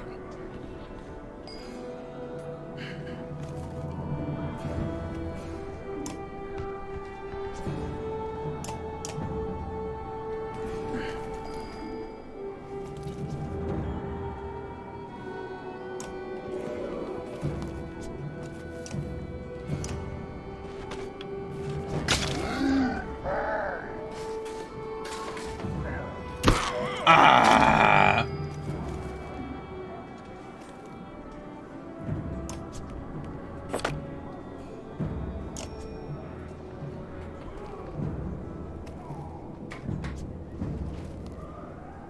Oh, interesting.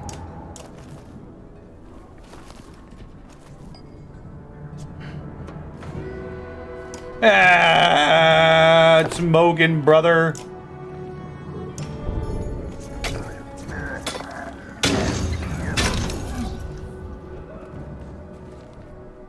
Oh, fuck. Oh!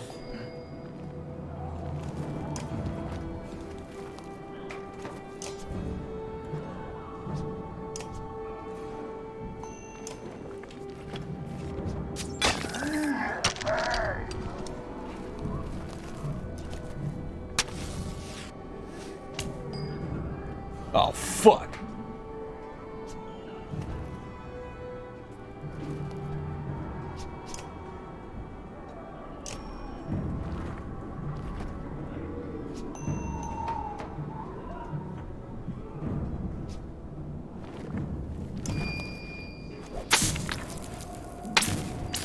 It's a wizard.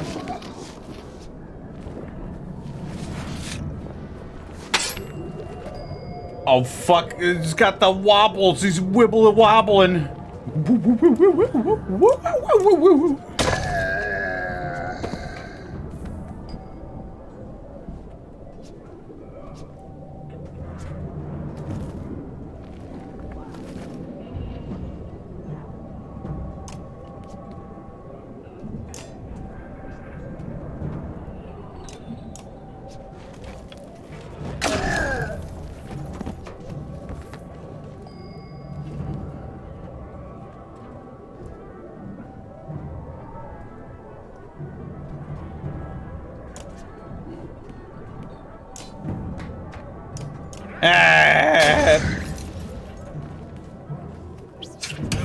Oh!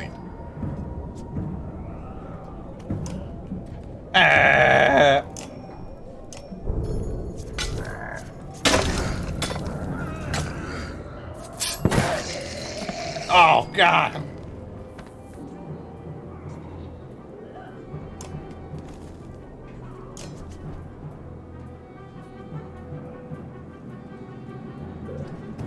I like how they got mustaches.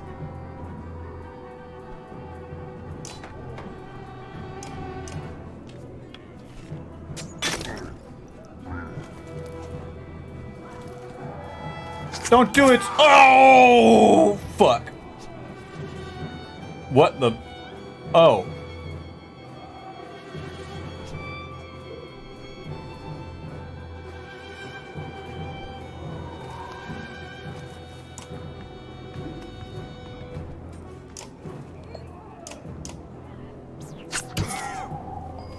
I fucking goddamn hate. Was that permadeath? I have no idea!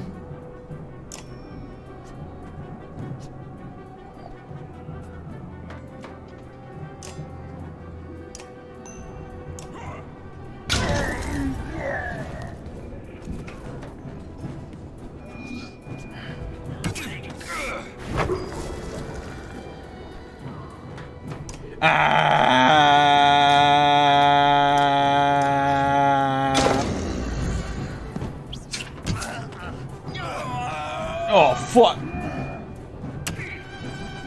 Ow.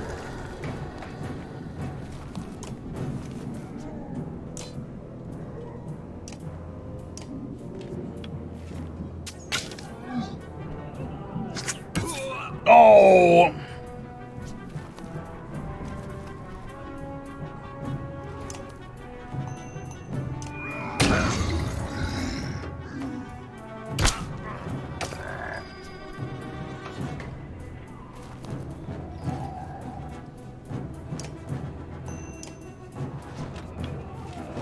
Yep. Oh.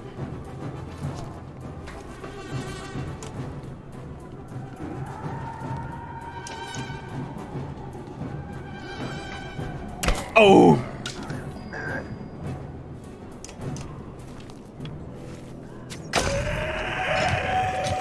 Pillage.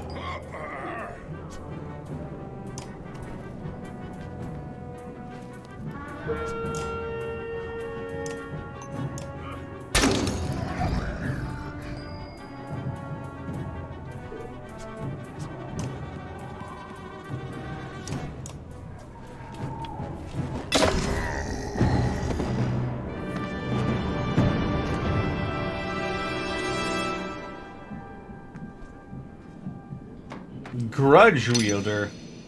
Ekel is ready for a promotion. Avend has been injured. Mogan has been injured.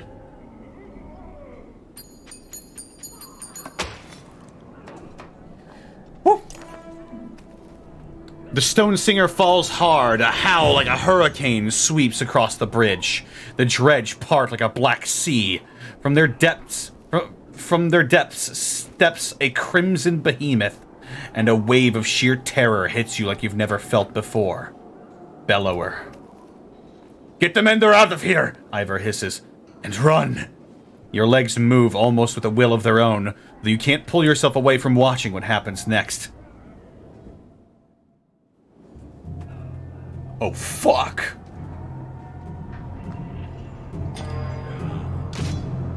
This feels like it's one of them there cutscene battles.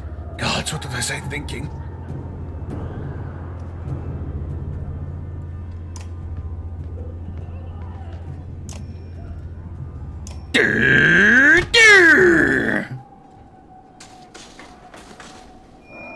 Fuck.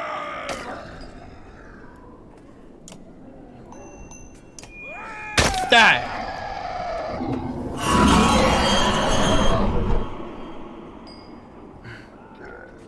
Fuck!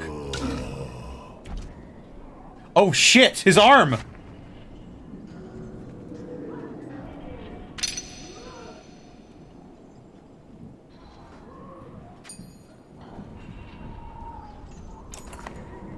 Ivor writhes in agony, his arm torn clean off by the bellower's onslaught. The Sunder raises his weapon for the killing blow. Sunder! Face me! Screams an uncertain Avend. Stepping back onto the bridge, raising his staff high. Even from here you can see his arm trembling. You feel practically frozen in place watching.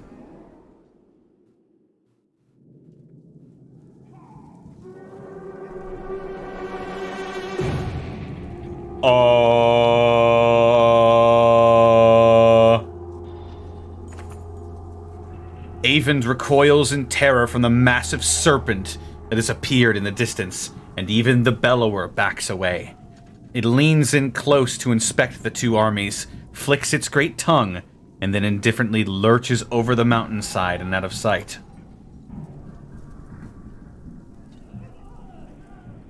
The dredge are a knot of confusion. Some cower, others crouch in what looks like worship. Hakon shouts orders above the din. Varl rush forward, bowling over surprised dredge, gaining ground. Bellower has receded back into the horde. Yorander watches from atop the stairs.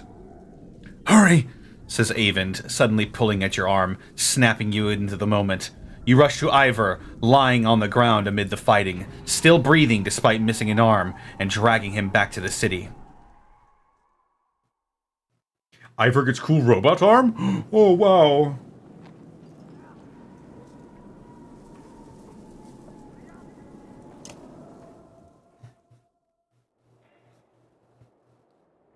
Can you save? Yes, probably. Give me silence. Nearly 3 hours pass silently as Avend plies his trade. Flesh so slowly forms and closes over Ivor's torn frame. That is as much as I can do. He should make it. Thank you. The mender looks exhausted, leaning heavily against the bed. When was the last time you slept? A couple days ago. I'm okay. Just need to sit. Before you can catch him, the mender crumbles to the floor. Chapter 5. The Weary Weight of the Sun.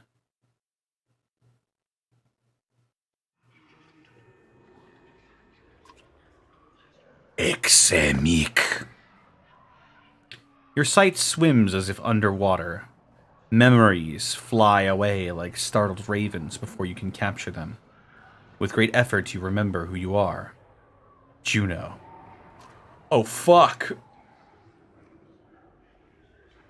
The woman that was with Avend. You also realize that a monumental serpent is speaking to you. Your last certainty is that you died some time ago and that this is about to happen again.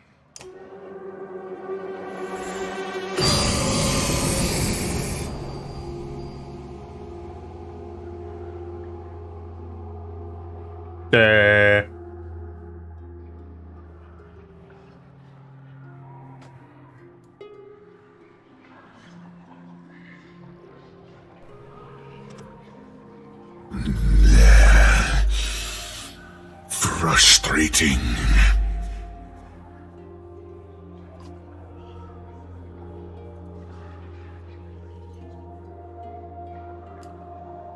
You are slow to understand the serpent. It speaks in a language that recalls very ancient memories of words you learned long ago.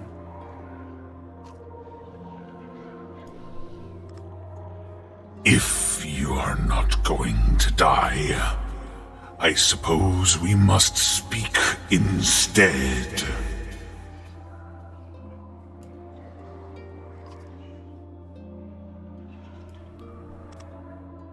Who are you?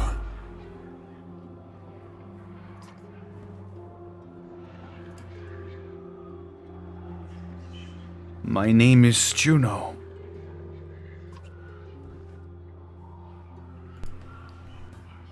You are a Juno?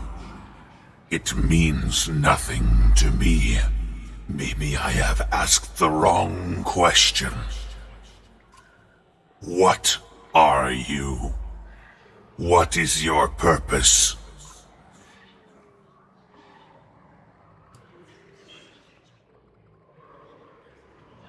I am a mender.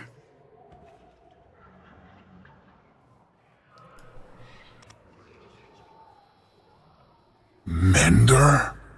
Ah, Valka. Now the picture is forming. Do you not know me, Valka? Though your memory is still fuzzy, you're certain you know nothing about an enormous serpent.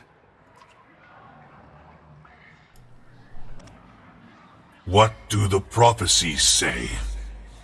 The gods gave you prophecy, fate, destiny. Is there no child coming to slay me with a magic sword? Are there no stars in the sky foretelling this disaster? Do you truly not know?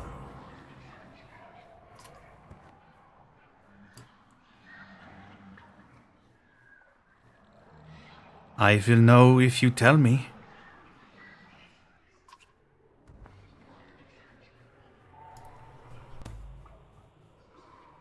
Must the prophecy speak of itself, then? So be it. Listen carefully now, for I will give you a prophecy. I am the end. Do you understand? This world and this tapestry I would devour. It is my purpose. But I cannot. Instead, now comes a wall of night to consume your pitiful world. Wall of Night. The dredge. Dredge? Stone men marching across a long bridge? No. It is darkness. The egg white that has turned black. I am meant to devour the tapestry itself, not idly witness the dusk smother this rock. I am incomplete. A worm crawling through a dung field. Because of you. Who are you to take my destiny? What are you? Return what is mine!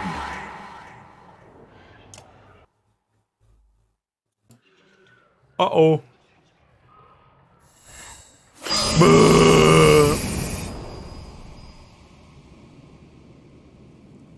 Eyvind.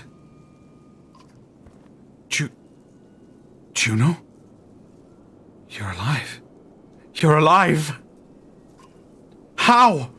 Where are you? Wait. Where am I? Sleep, I presume, or unconscious. I am in Ridgehorn, I think. A serpent was trying to kill me, and now I am talking to you. Time is moving strangely. I've lost swaths of memories. But I found you. For a short time, at least. The serpent said something about a long bridge, so I took a guess.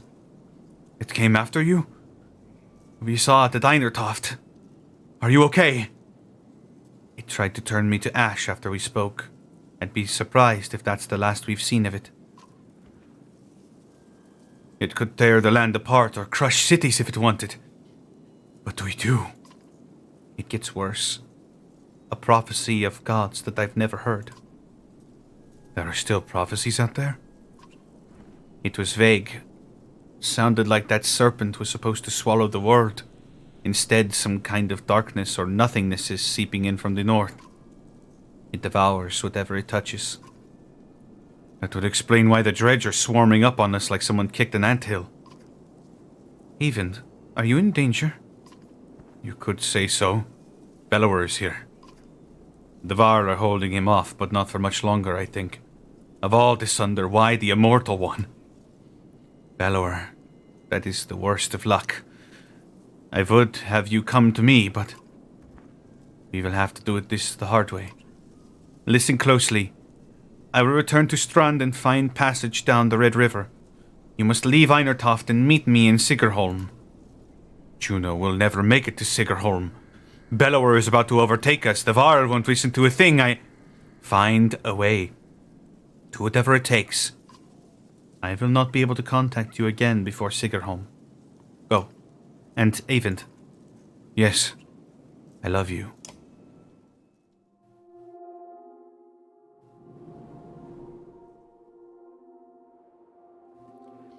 You spent a lot of time next to him since he passed out. Just keeping an eye on him. It's not like that, Dad. He saved Ivor. He might save the rest of us. Can he hear us? He just moved. How long was I? You were out for a couple of days. How do you feel? Juno! She's alive! I need to meet her in Sigerholm. Hold on. Slow down. Who's Juno? She's my mentor on the Mender Council. She contacted me. Contacted you how? She's not like most Menders. What happened here since I passed out? The Varl are holding the dredge back, just barely. Bellower has disappeared. Ivor is still out of it. You're under sent Hakon, Ludin, and a couple of hundred Varl away to Aberong. I don't know how long we'll be able to hold out here. Rook, I need your help. Take me to Sigerholm. Juno is going to meet us there. Sigerholm? That's got to be a week away at least. And it's just abandoned Einertoft? Maybe, or... No. I could destroy that godforsaken bridge myself. That would delay the immediate threat, but Jorinder would never agree to it. I need to understand a few things, Avent.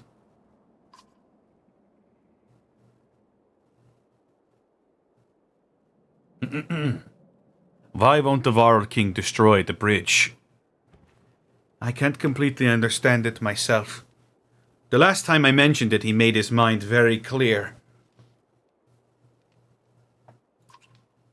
He'll let the city and the rest of the world fall before that damned bridge.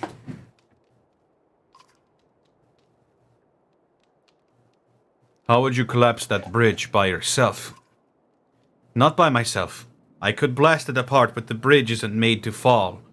It'll take time and concentration. That is why I need your help. And the Varl will try to stop me. It could mean holding off both Dredge and the Varl. What do we do about Bellower? I can't stop him, but I believe Juno can. That's why we need to go. We could just leave. And let the Varl die to give us a head start? It's not my first choice. I've done everything I can on my own. What is going on around here? That serpent? Bellower? Look, I know things are... It's a long story. How well do you know history? We're from a very small town in the woods. I'll keep it short. You know how men and Varl were made. The Loom Mother, the other gods. In the First Great War, the armies of men and Varl hated each other. They fought bitterly for land and dominance. Then, one of the gods created the Dredge. And they were such a threat that unless men and Varl set aside their differences, they threatened to wipe out both races. So they did. They ended the war, pushed the Dredge into the north, and formed an alliance that has held ever since. The Second Great War began generations later. The Dredge rallied their forces, defeated the Varl who watched the borders, and laid waste to unsuspecting settlements throughout the world. They were led by Sunder, powerful Dredge warlords and weavers like Bellower. He was there in the Second Great War. Humanity was on the brink of extinction when the inner circle of Menders went forth, and finally sent Sunder and the Dredge deep underground. For the most part, Dredge haven't tried to return since. Well, until now. Those Menders were called Valka. Juno wasn't there herself, but she's from their bloodline. So, another great war has begun. If I didn't think the world was ending, it would be incredible. Ancient history is playing out before us. What about the serpent?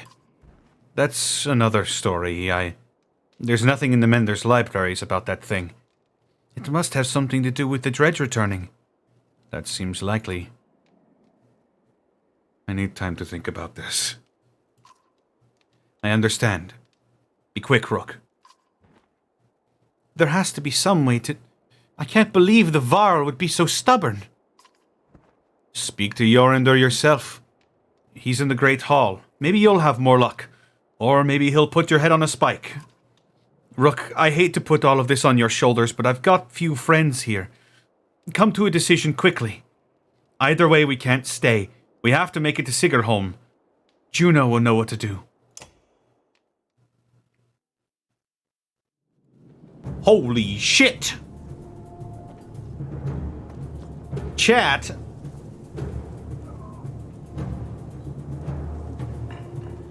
Yeah.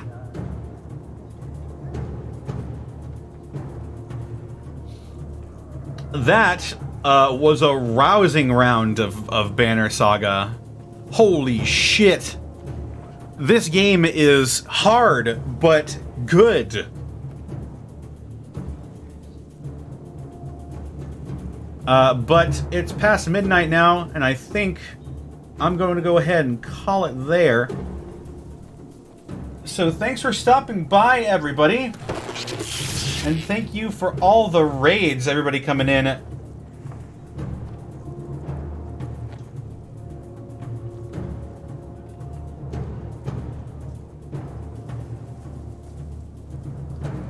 Thank you so much, MetaNexus. Let's see who is on right now. Who could go for a raid?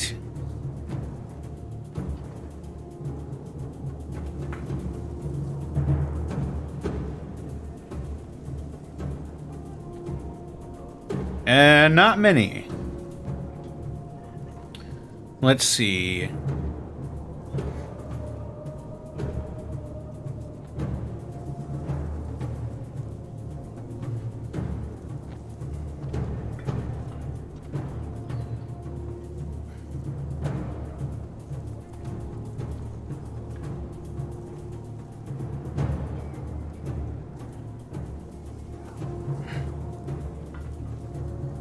Is anyone besides me playing the Banner Saga? I am the only one on Twitch playing the Banner Saga.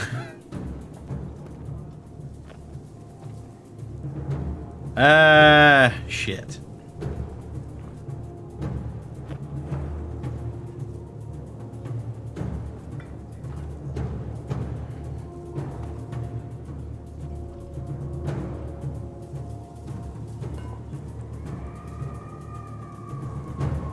Well, I've got over 100 people in here, close to 200 people in here, and I feel bad just leaving y'all here. Anybody have any suggestions?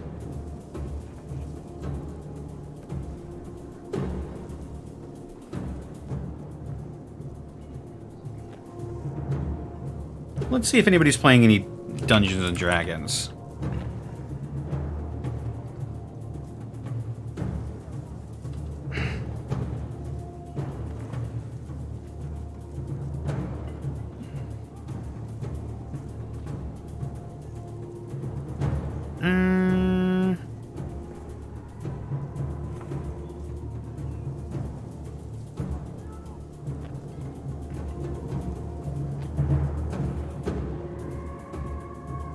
Just got here from Twitch recommendations. Twitch recommendations. Well, this game in the VA was great. We'll be back to see the rest. Well, well, thank you, Tardy Fabian.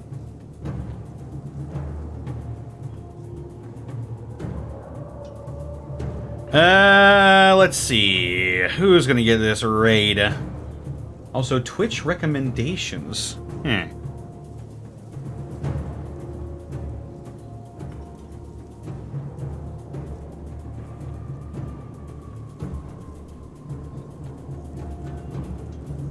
You know what? My buddy Wabbit. Oh, Dan the Enigma? Oh, well, guidance has been delivered. Dan the Enigma. Just like Jeff Hardy.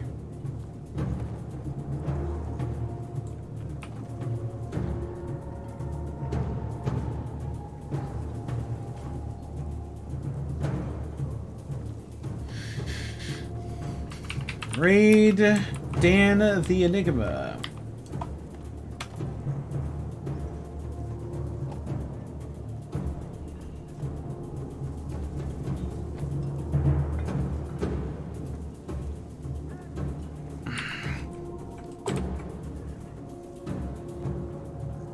Let's go ahead and raid Dan the Enigma.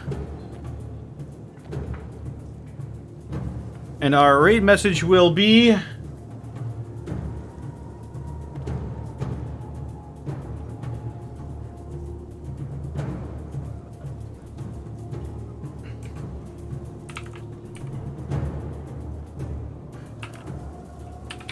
Jormungandr!